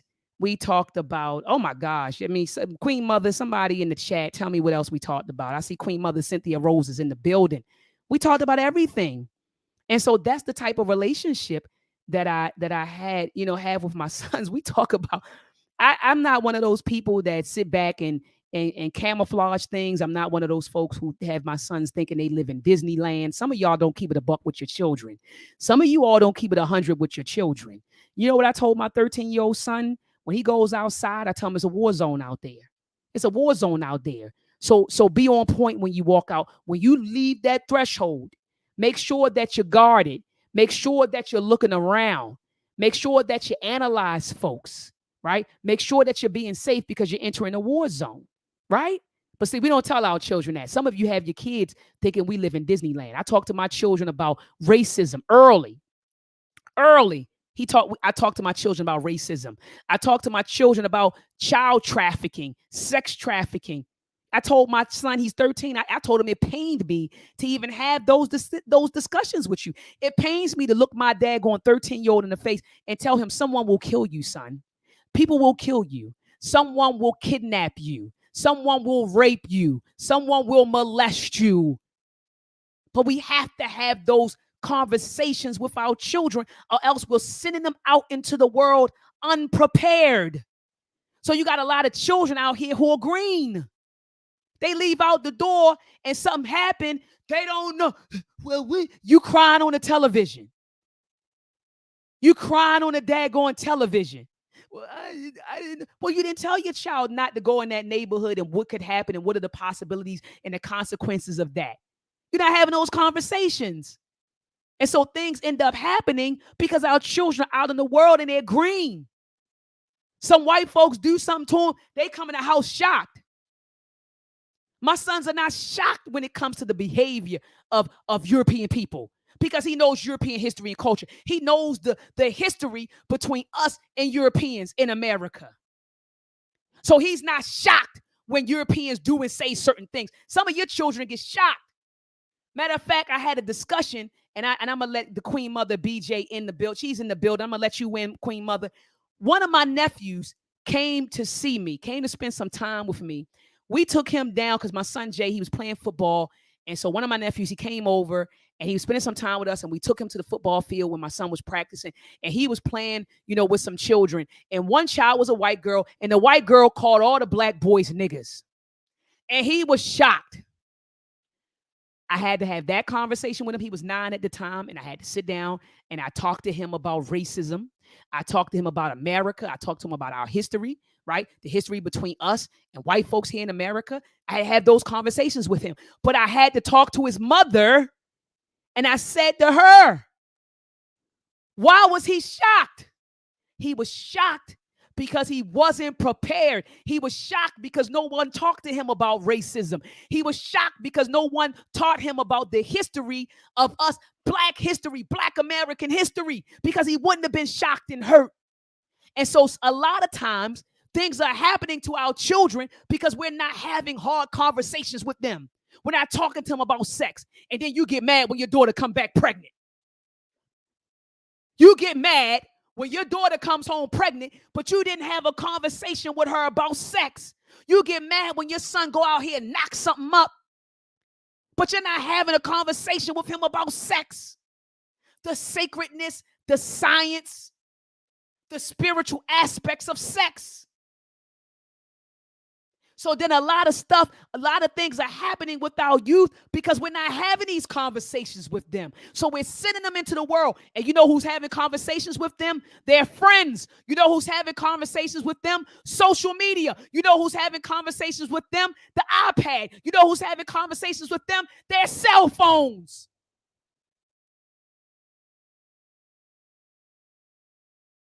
Come on, family. Come on, family.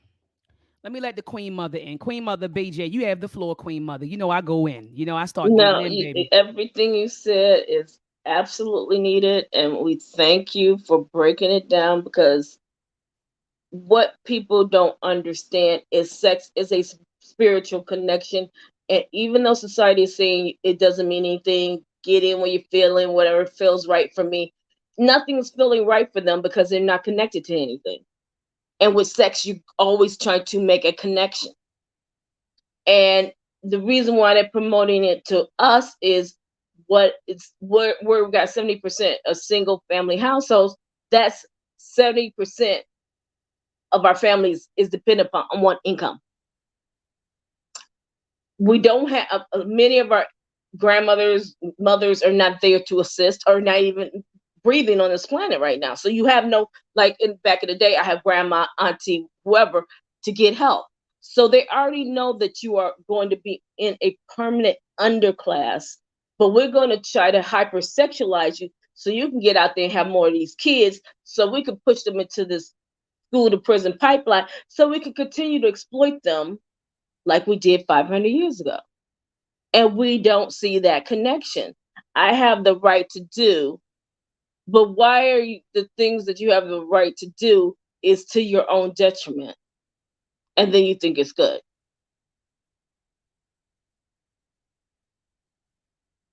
You know, we may be older, but we've lived through the 80s. And when you live through the 80s, and maybe some kids from the 90s and 2000 could not see that far back, we saw the shift from neighborhood communities, Black businesses, to everything going up in flames. And no one was coming to save us. Teach, Queen Mother, teach. They pulled the men out. The men didn't have to be responsible. Well, my goal is to be like the pimp. My goal is to be like the drug dealer. My goal is to be the bottom B. And we start glorifying that because we used to be the most conservative. We didn't try to expose ourselves. Now we run around looking at these people in Hollywood, whatever you want to call it, who are getting paid. I mean, are you having a serious conversation with Meg Thee Stallion, with Cardi B to say, do you really enjoy doing what you're doing? No. Or are you being forced to do what you're doing? So you're saying I'm free, but if somebody's telling you to do this, and in order for you to get that little check or whatever it is, you have to do that, then whose ideals are you pushing out? Is it I'm liberated? You're not liberated if you're still in chains. Come on, Queen Mother. And you know, I just want the kids to understand it was not always this way, and we cannot look at the last 40 years as being the existence of our communities. There was a reason why they came in here to destroy these communities. If you connect it back to the civil rights movement and what President Johnson said, oh, we're going to make sure there's not another Black Messiah. Because they saw the strength coming through. They saw us coming together.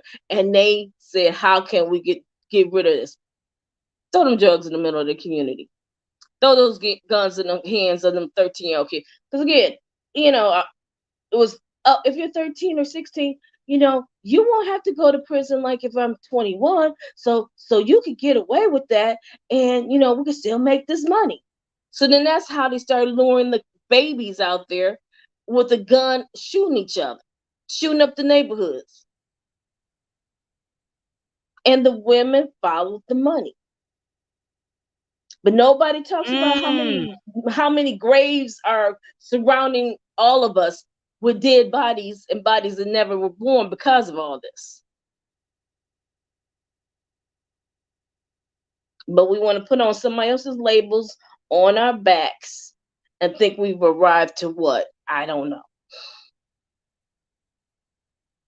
And let's go back, Queen Mother. You dropped so much, just powerful jewels, so much facts, so many powerful jewels in just a couple of minutes that you were talking. I want to go back to the statement that you made when you said we were the most conservative, right? Yeah. And you said we had the highest moral standard, right?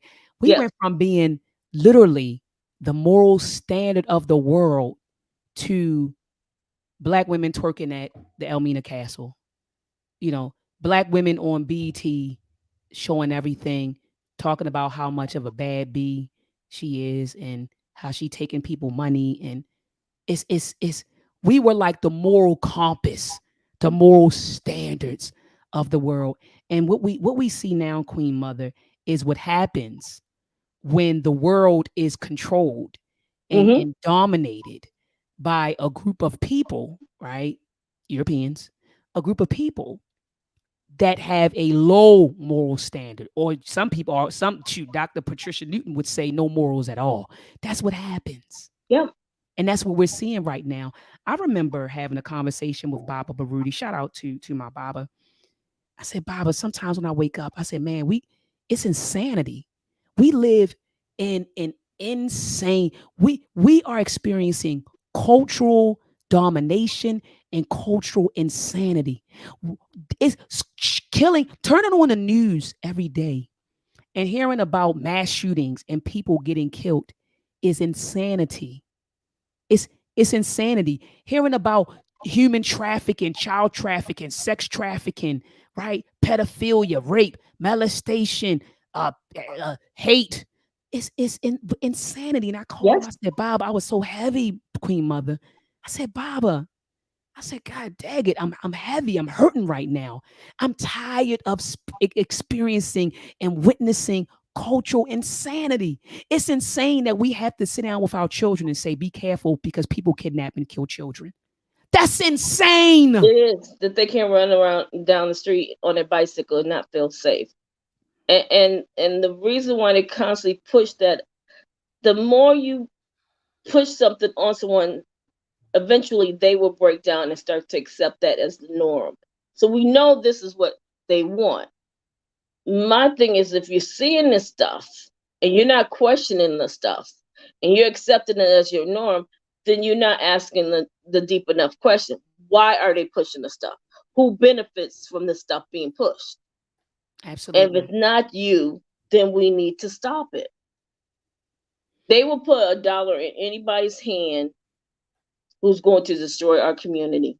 Facts. And unfortunately, many times it's people who look just like us.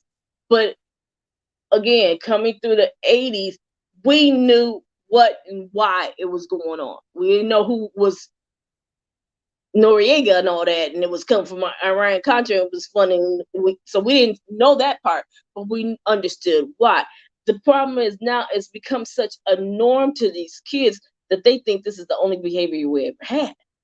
Facts. These are the only people we ever were. And if it wasn't that way, why are they getting all this airplay? Why are they getting all this money and all this? It must be something right with it. No, it's not.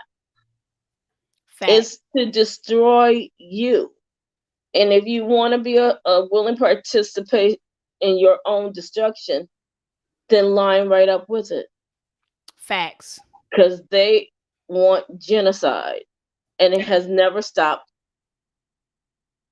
And it has to, and we have to take the guns out of our own hands.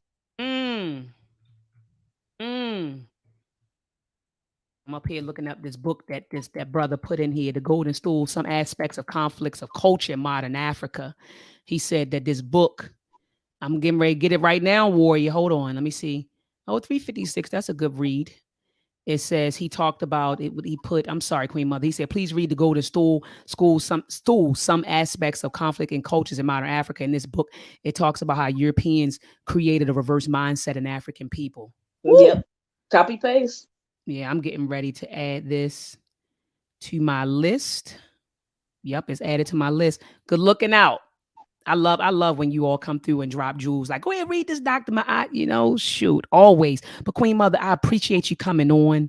I appreciate you much. sharing that wisdom and that knowledge. I appreciate you, Queen. You know that. Oh, I appreciate everything you do, and keep telling the youth. I love it that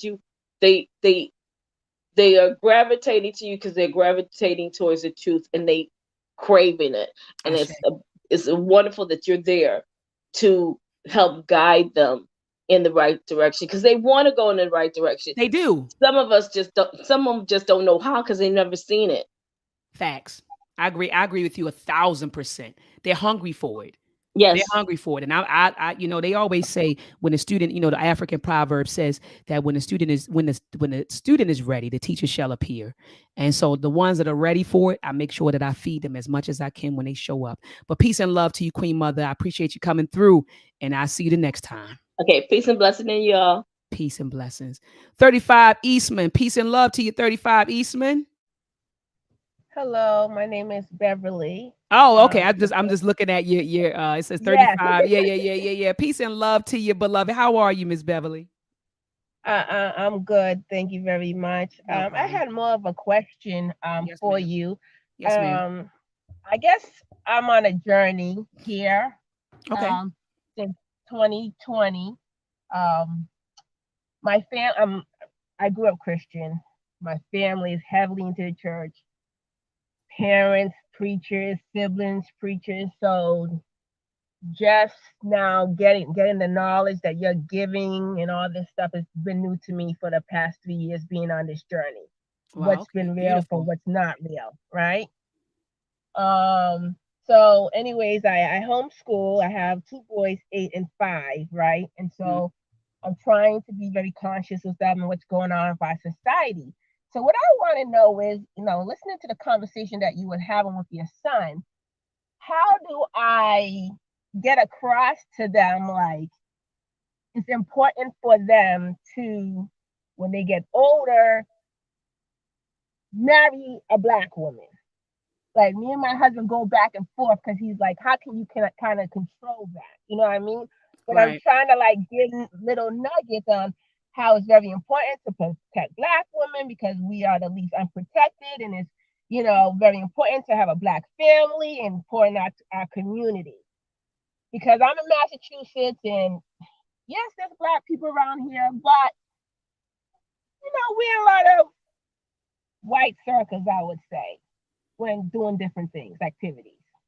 No. So let me ask you a question, and I want to make sure I understand you. So, you're on your journey. We're all on a journey. You're acquiring knowledge, and you're just trying to process it all, and you're making sure that you teach your babies, and and homeschool the children and things of that nature.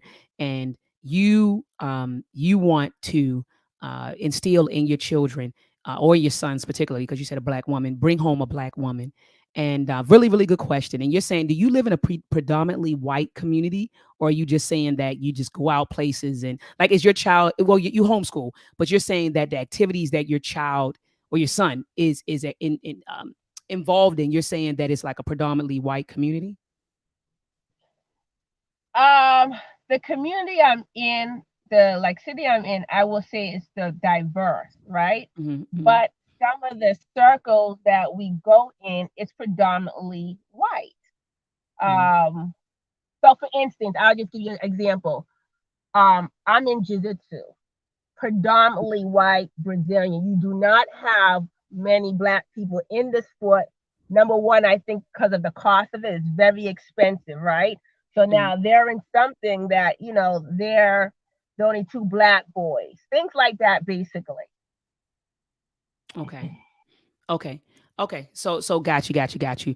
And so what I did was, one, I stated that to all of my sons. They all know. Matter of fact, I just want to call them and mess with them because I wish you would have been on when I wish you would have been on when he was here, my son was here, because I actually stated that first and foremost that that anything other than a Black woman is unacceptable. Because what I explained to him, and I'm getting ready to get into it. Hold on. Hey son, I still have you on air, and I have you on speakerphone now. Is marrying outside of our ethnicity? Is that an option for you? For me, no. Okay, why isn't it an option for you? Because I want to build a strong Black family. I'm not looking. Okay, so what was instilled in you is to build a strong Black family. You can't do that with a white chick. Is that true? Correct. All right. Okay, son. All right, man. All right, peace. Love you too. All right. So yeah. So first of all, what I made sure that I did with my sons is I made sure that they understood the history between African people and European people. So they not only did they learn the history between us, they first of all learned the history of European people, right? They learned about European history, European culture, right? So to get an understanding of European people, right? And I know people say, "Oh, Dr. Maat, you think all white people is bad?" And they play all that whole games. No, I'm talking about the history and the culture that we can go to books and verify, right? So are you condemning all European people and just throwing them all because you got Black devils too? You sure do have Black devils. I'm not going to argue that, but what I wanted them to do was first understand European history and culture, and then understand the history that exists between African people and European people. When I say African people, I'm talking about African people on the continent and African people throughout the diaspora. And then we did a crucial study of a crucial study and analysis of Black American history or African American history, or some people are saying foundational Black Americans or freedmen, understanding our history here, right? So first of all, that I know that played a major role in shaping why they're so rooted in their Blackness. So history, that's the first tool that I would use.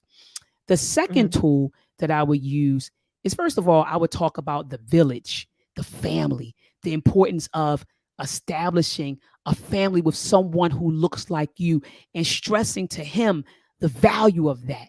You want a family that looks like ours, right? Well, you can only do that with someone who looks like you. My line to Harvey and Isaiah and Jay was, if she can't use her comb, don't bring her home, right? And so, I mean, those are little things that I used to say to them. But you cannot produce what we have going on. Look at our families. And we got, dark skin, light skin throughout the family, whatever. But you can't produce this, right? You can't reproduce yourself with somebody that doesn't look like you. Child to be all mixed up. So we have conversations about that. And then I ask my son this: have I not been a great example of what a woman should be to make you not want? So I asked, if I told him, I said, if you would bring home a white woman out at my table, this is what I told him. If you brought a white woman to my door and said, this is my woman, I want to bring her home, right? I want her to join our family. I said, my question to you, Harvey, would be, have I not been a good example? Have I not been a good enough example for you to want to be with a Black woman? Right. So I tried to make sure that, because I know some brothers who had some terrible relationships with their mother, and they like, I'm out the door. I'm talking about like, when I say in my family, is actually like a close friend of the family. And so we consider, you know how it is when you're close friends of the family, your family becomes my family, blah, blah, blah. But her son ended up marrying a white girl. He left. He got away from her and his sisters. He went as far as he could go, and he got in the military, married a white woman. And I couldn't get, I was disappointed in his decision, but I understood his decision because I understood the models that he had around him. Actually, I also have a cousin that lives in California. He married a Mexican, but he still, he didn't marry a Black woman. And he explained to me his models, and the reason why, right? And so again, I would use history, to convince them, right? Or not to convince, but to instill in them, right? Why they should, stick to our ethnicity. So I use history. I also used, the fact that you cannot reproduce yourself or reproduce what we have with someone that does not look like you, right? So getting into that, and then lastly, making sure that they're surrounded by Black women who are great models. So you say, oh, I want a woman like that. Healthy models of Black womanhood. That's important. That's important. So you got some brothers like, man, I don't want that. If that's what Black women, I don't want that. And so they'll go get something that's opposite to that. So making sure that my behavior was upright and making sure that I conducted myself in a way that would make him want to say, I want a Black woman just like her. I want a Black woman like my mother. I want a Black woman like my auntie. I want a Black woman like my grandmother, right? I want a Black woman like my cousins. So making sure that Black women are around him who's loving on him and who's nurturing, right? And who just gives who provides him with a great model. So those are the three things that I would do as a mother to ensure. So I also, and let them know, I want you to bring home a Black woman. I do. But we live in this society where, everything is love is love. Just love who you want to love. It don't matter. It don't matter what and who it is. Just if you love it, it's good for you. No, I don't co-sign that. I don't believe that love is love. I think love is political. I think that love is political. I do. I think that, sometimes we say we love things, but do we really love them, or were we influenced to love them? You understand? Like, I think we really got to dig deep when we say that stuff. Like, love is love. We just love. It don't matter. You just love. You just love. You just love. Well, why do you love that? Why do you love non-Black women? Where did that come from? That love or that desire. Where did it come from? You know what I mean? And so I don't believe that. And also who you love says a lot about you internally. I would definitely stress that to him. Who you love says a lot about you internally. So, there's some folks who they say, well, I just married that white man, some sisters or their brothers. I married that white man. I love him so much. I just love him, and I say, okay, But don't come over here talking all that black power shit to me either. You understand? Don't come over there talking that to me, because I don't trust folks who marry whiteness and then they talk black and they sleep white. I don't trust that, because you're telling me what you value. See, what you marry what you value. So if your partner is a white person, you're telling me you value whiteness. That's what you're telling me. You know, we marry what we value. You know, that's what we marry. We marry that. Your, and I used to tell my son this, your mate, your woman, she's a reflection of what's in your mind. Knowing all you got to do is just show me who you're dating. I can tell you everything. I can tell you everything about who you are. Bring your woman to me. Bring your man to me. I can tell you exactly what's inside of you, because your mate is a reflection of you. So as for me and my house, I don't knock what anybody else decides to do. You all, I don't knock folks. Do what you do. But you know how they say, as for me and my house, we will serve the Lord. As for me and my house, they know that we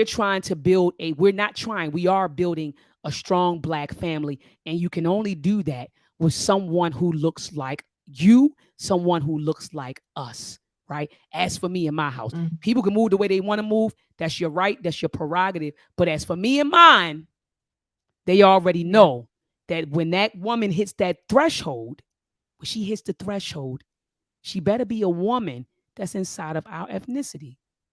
That's it. That's it. That's it. And that's I know I gave you a lot, sister. I know I kind of just started talking and kind of going off, but that's what needs to be instilled in him early, young. That's what needs to be instilled with, in him. And then, another thing you can do, my Baba Lau in Philadelphia, they have what he calls like families. And so they have families that actually mirror each other. So him and his wife, they have another family that they hang out with, and he told me that they're doing this in hopes that the children will get together. So they're kind of like planting seeds in their children. Oh yeah, isn't she pretty? Oh, she would be great for the family. So they're and the children are like, I think between 8 and like 17 or something like that. But they hang out together, and they, bring them around black girls, And even with my 13-year-old, I remember when he was 6, 7, and 8, I would see young black girls with natural hair, and I used to say, "Ooh." I said, look at her, Jalen. Oh my goodness, she is so beautiful. Or, oh, that girl in your class, she is so smart. So you know what he does now? He's 13. When he looks at females, if they're brown or dark, even light, with natural hair, oh my, she's beautiful. And in my brain, I'm thinking, got him. Got him. Got him. Okay. Got him. Jalen, that's cute. She's cute. Oh, Jalen, she's smart. She's intelligent. Now he'll say, yeah, it's a girl in my class. She's real pretty and she's intelligent. We got to plant those seeds. We got to plant those seeds. You know what I mean? We got to plant those seeds. And Sister Marcia Pender, she homeschools. She said, you have a lot of influence because you homeschool. So she said, use it. You could be using books. You could be showing them books. How old is your son, Queen? 8 and 5. 8 and 5. Both of them 8. It's 2 sons? 2 sons, yep. Oh, 2 warriors. You got 2 warriors. Yeah. She's right. You have a lot of influence. You can show them little books and pictures and keep inundating them with black families, books about black families and showing them black families. Ooh, it's a lot of creative things you could do as a homeschool mom. Yep. I would get a lot of books. If that's your goal, to make sure that your sons grow up to establish and sustain a black family, inundate them with books about black families. Keep having constant conversations with them about black families and the importance and why and the value and all of that stuff. Keep on doing it, Mom. Keep on doing it. Okay. Thank you so much. All right. Thank you, Queen Mother. You take care. You take care, Queen Mother. Oh, and get those babies Meltrek, Queen. I know she logged off just now. She said her babies are, I think she said 5 and 8. Make sure that you go to Amazon. Get the film Meltrek, Meltrek. It's a film that teaches Children, Black history from a Black perspective. Family, go get it right now. Matter of fact, let me share my screen. It's a couple of things I want to, it's a couple of things that I want to bring to your attention. I want to put you all down with. Hold on. And if you stay on, I'm going to show you the clip for Meltrek episode 3 that's getting ready to drop. Okay. Let me present my screen to you.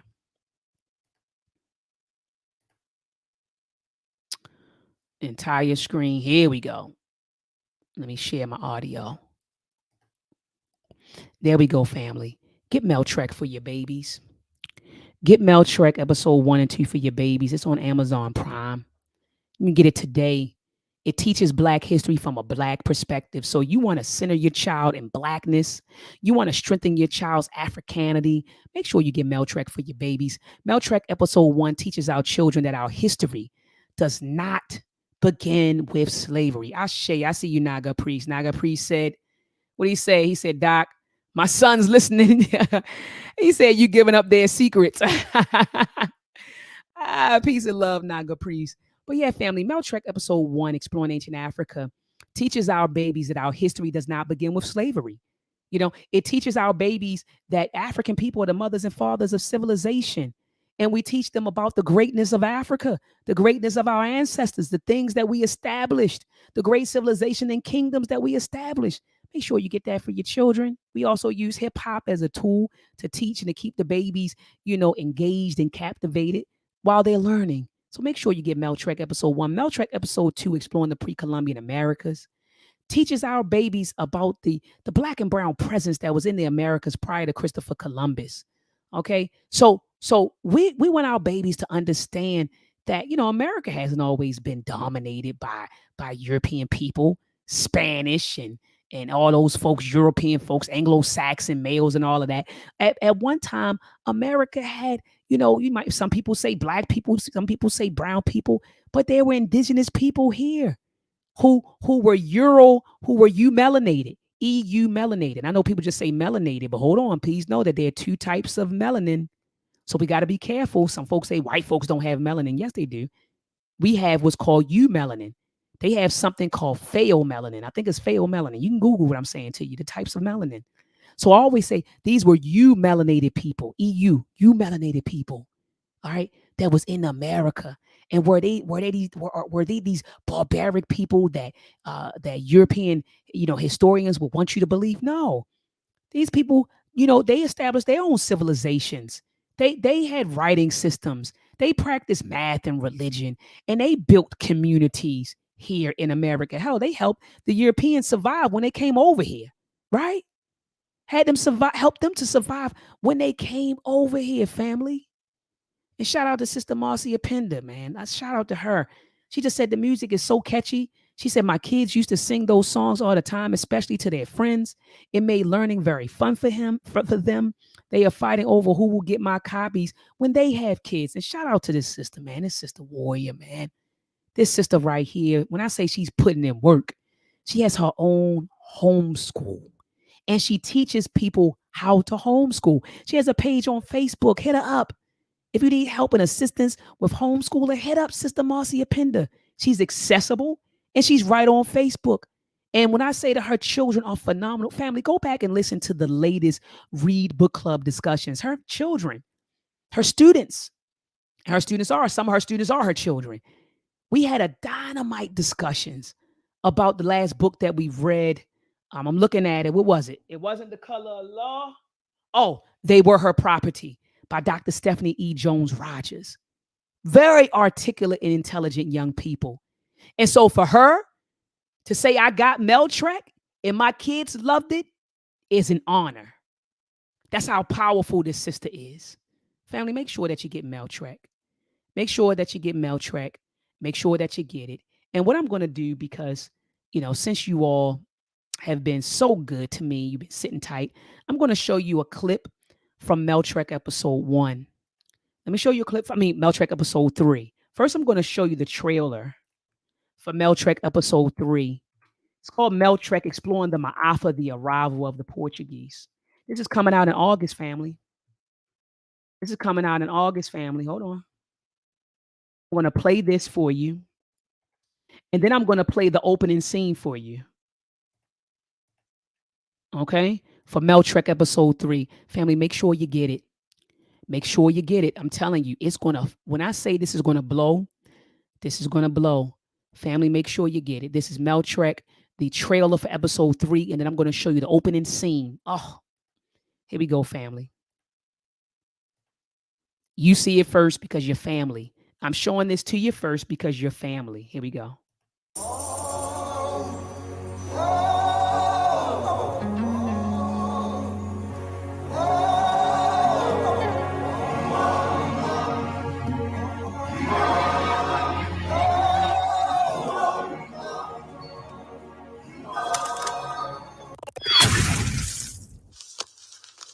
There are many films about slavery told through foreign lenses. Now witness the full story from an African perspective.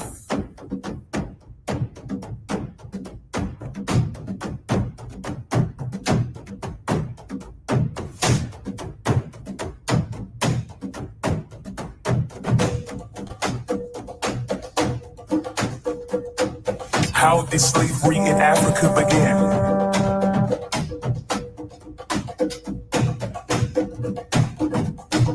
Who were the major players?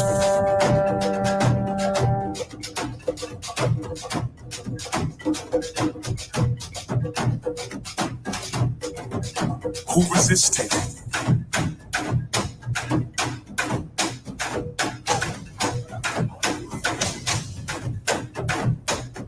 Learn the answers and much more in Meltrek, Exploring the Asafo, Part 1, The Arrival of the Portuguese.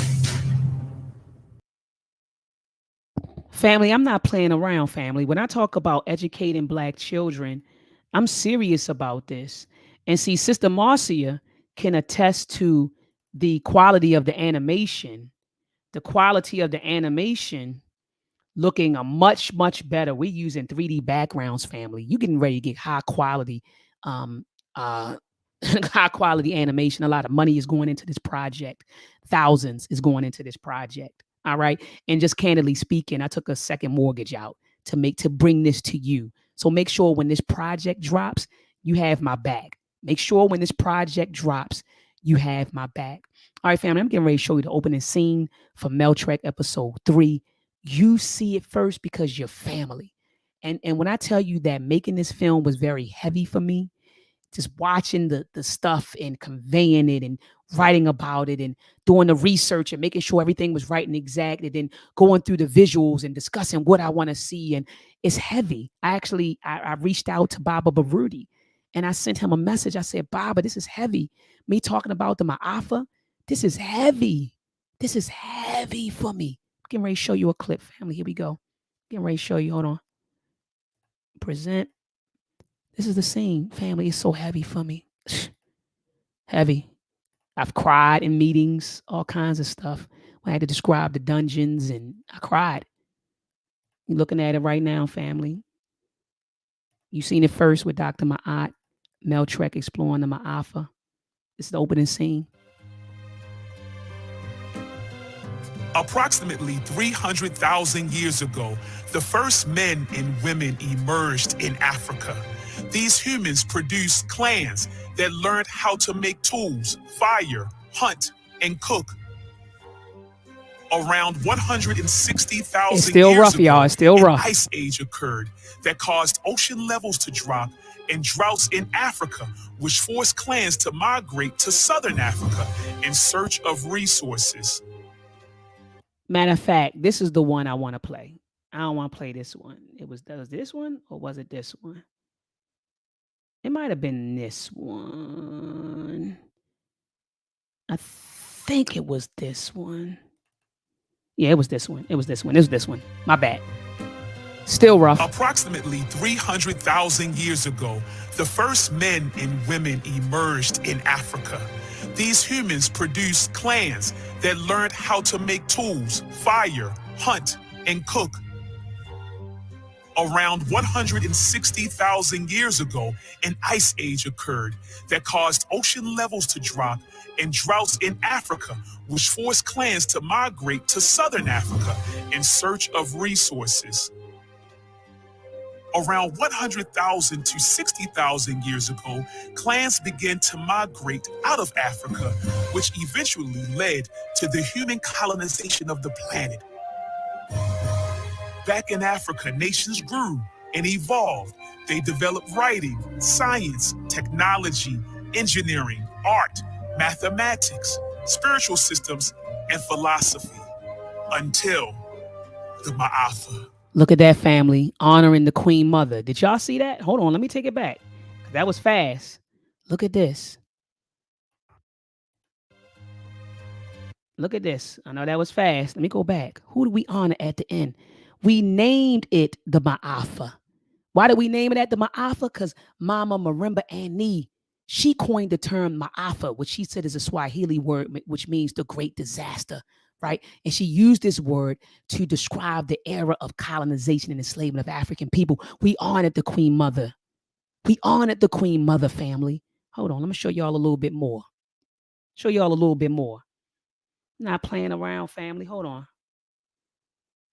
So it opens up. Meltrek exploring the Ma'afa. It opens up, family.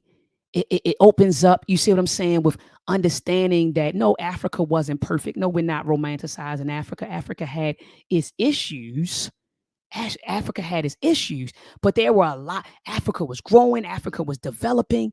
And yes, during the era of enslavement, and I'm talking about the trans-Sahara slave trade, the transatlantic slave trade, that put a halt, right? That not only put a halt to our growth and development, it underdeveloped Mother Africa, right? She was violated. And so making that opening scene was heavy for me. It was heavy for me. That's actually me talking. Somebody said that's KRS-One. That's me talking. They just deepen my voice. But it was heavy for me, family. Like it was heavy to show like, dad, we were doing this. We were moving in this direction. We was on this trajectory until the Ma'afa. And family, when I say that was rough, I was just at the studio today finalizing the voiceover. It's the way you heard it and all of that, and even some of the visuals, some of the backgrounds weren't finished. So what you just saw was a rough version of the opening scene. All right. And hold on, let me show you scene one. Oh, scene one is chaotic. I'm gonna show you a little bit. Here we go, family.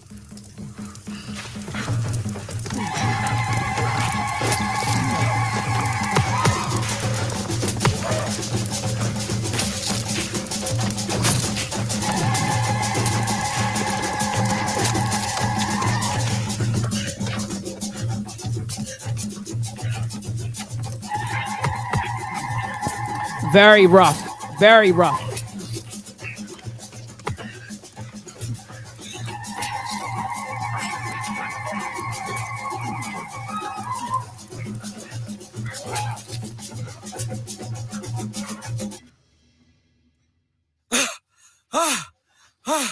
Something must be done.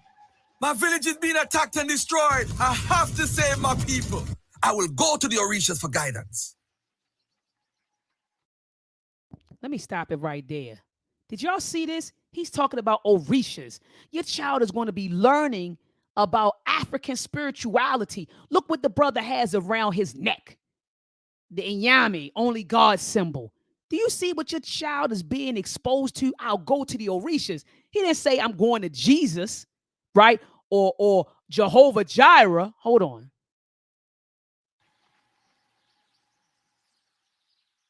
Ajituma Kani Baba Fedefeyo Ashe iti oshoro she Edu Oloja Onibojo Oba Tomoda Biewu Iba say Arumela, Orisha of wisdom, knowledge, and divination. What is it you seek, Omo? My village is being destroyed. My people are being kidnapped and killed by foreigners. How can I fight them? How can I save my village? You have to. All right, I'm done. I'm done. I just had to get your mouths wet. I'm done. I'm done. Family, I'm not playing around. Get Meltrek for your babies. Is 50,000 people in the building right now. You just saw clips from Meltrek episode 3. Some of y'all don't have Meltrek episode 1. Go over to Amazon Prime right now. Click on the link. Go to Amazon Prime right now. And it is Garfield. Al Thomas, that's Garfield. That's Garfield. That's Garfield. That's Garfield. He recognized his voice. Family, right now, go over to Amazon. Get Meltrek episode 1. Get Meltrek episode 2 so you can get your child ready for Meltrek episode 3. I'm dropping Meltrek episode 3 during Black August, right? During the height of revolution, Black August. So much was going on in August. So I'm dropping Meltrek episode 3 in August, working with the team constantly. So Dr. Maat is running 6 camps. I know y'all talk about my camps all the time. 6 camps, and I got 5 projects going on. All for the betterment and upliftment of our people. Ashe. So how can you support Dr. Maat? Go to Amazon right now on Amazon Prime. Type in Meltrek. You see it right here, family.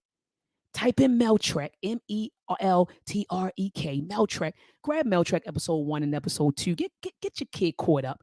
So then when we drop Meltrek episode 3, drop Meltrek episode 3, they already are caught up. Also, family, before I go, you already know I gotta plug this. You know I gotta plug this. Hold on.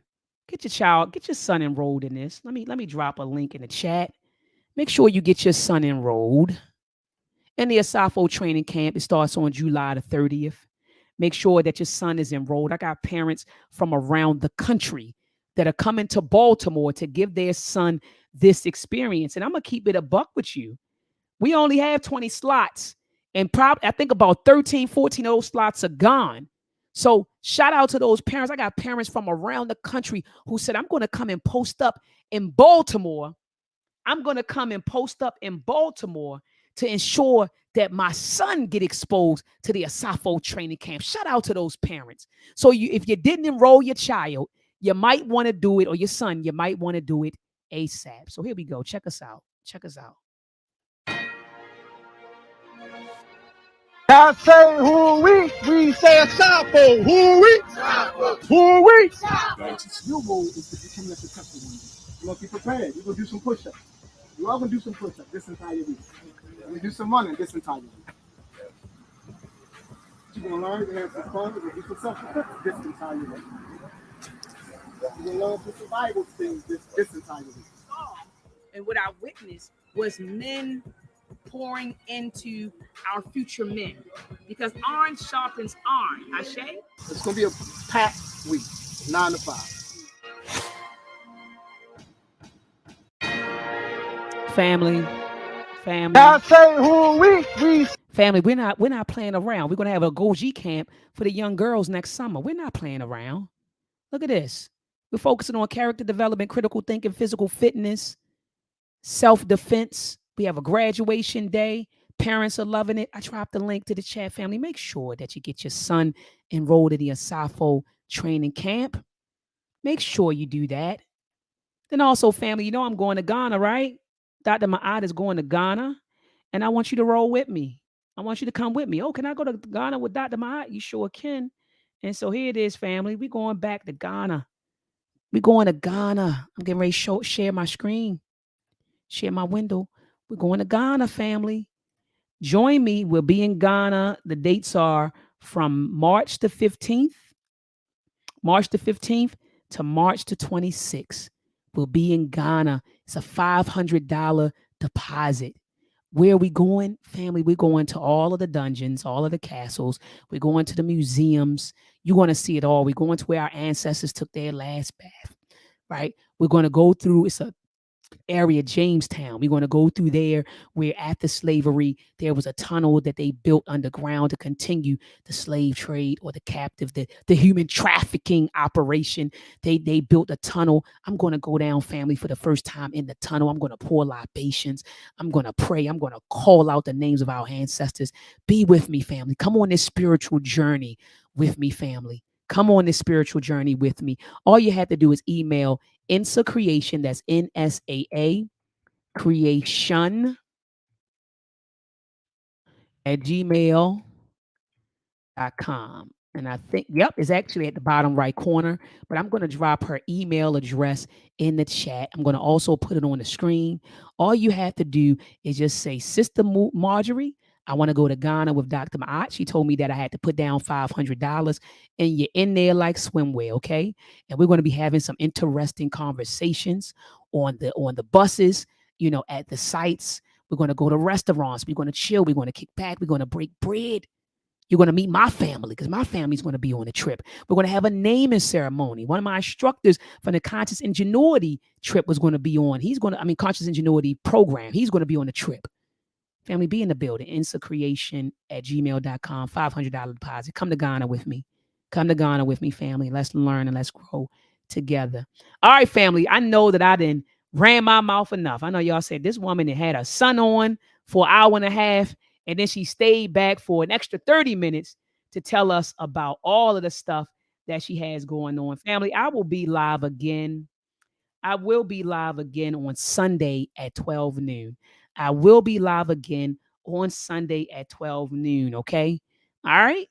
Family, join me then. And I know some folks are in the archive watching. Peace and love to the folks that are watching. Family, make sure that you thumb up this video before you get out of here. Make sure that you thumb up the video, family. Also, family, make sure that you share this video. Sharing is caring. Sharing is caring, man. Share this video, right? Because we live in an information age. And so when you want to each one teach one, all you have to do is share, right? Post it on. So share it. Take the link, put it on social media. Take the link, put it in your family group text. Text it to 5 friends, text it to 5 family members. Family, get the information out. Let's inundate the internet with some real stuff, some real information, some facts, some truth. All right. So I want you to thumb up the video before you get out of here. Share this video. And lastly, family, subscribe to my YouTube channel. If you haven't subscribed, subscribe to the channel, hit the notification bell so that whenever I upload new content, you receive a notification. And if you already have subscribed, go back and make sure that you're still subscribed because YouTube is censoring Black voices. YouTube is censoring Black voices. All right. YouTube is censoring Black voices. And so what they're also doing, family, they are also, not only are they censoring Black voices, but they're also unsubscribing people to YouTube channels. So make sure that you still subscribe, family, and join me back here at 12 noon on Sunday. At 12 noon on Sunday, Eastern Standard Time. 12 noon Eastern Standard Time this Sunday. Peace. I may go live tomorrow. Kind of depends. You all know that I work like 7 days a week. So I may get up in the morning and work. It may go live, may not. So just make sure you hit those notification bells so you don't miss me. All right, family. Peace and Black power. Oh, well, what's coming to you, Tom? The world, Chico. And everything in it. Where's the black man's government? Where is his king and his kingdom? Where is his president, his country, and his ambassador, his army?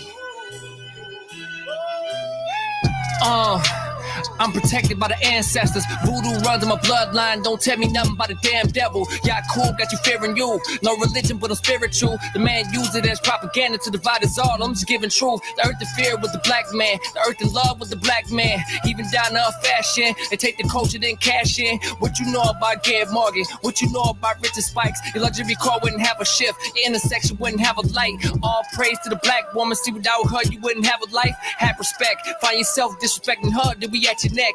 You don't want us in America, then return back. What we did for her, you would have nothing on this blood soil. You all spoiled. Matter of fact, we was here before you. Your history books full of falsehood. You can't educate us. We know you dropped crack in the hood. The blow our families up, it didn't detonate us. As you can see, it didn't separate us. All it really did was elevate us. You can't kill the original people of the earth. Is you fucking crazy?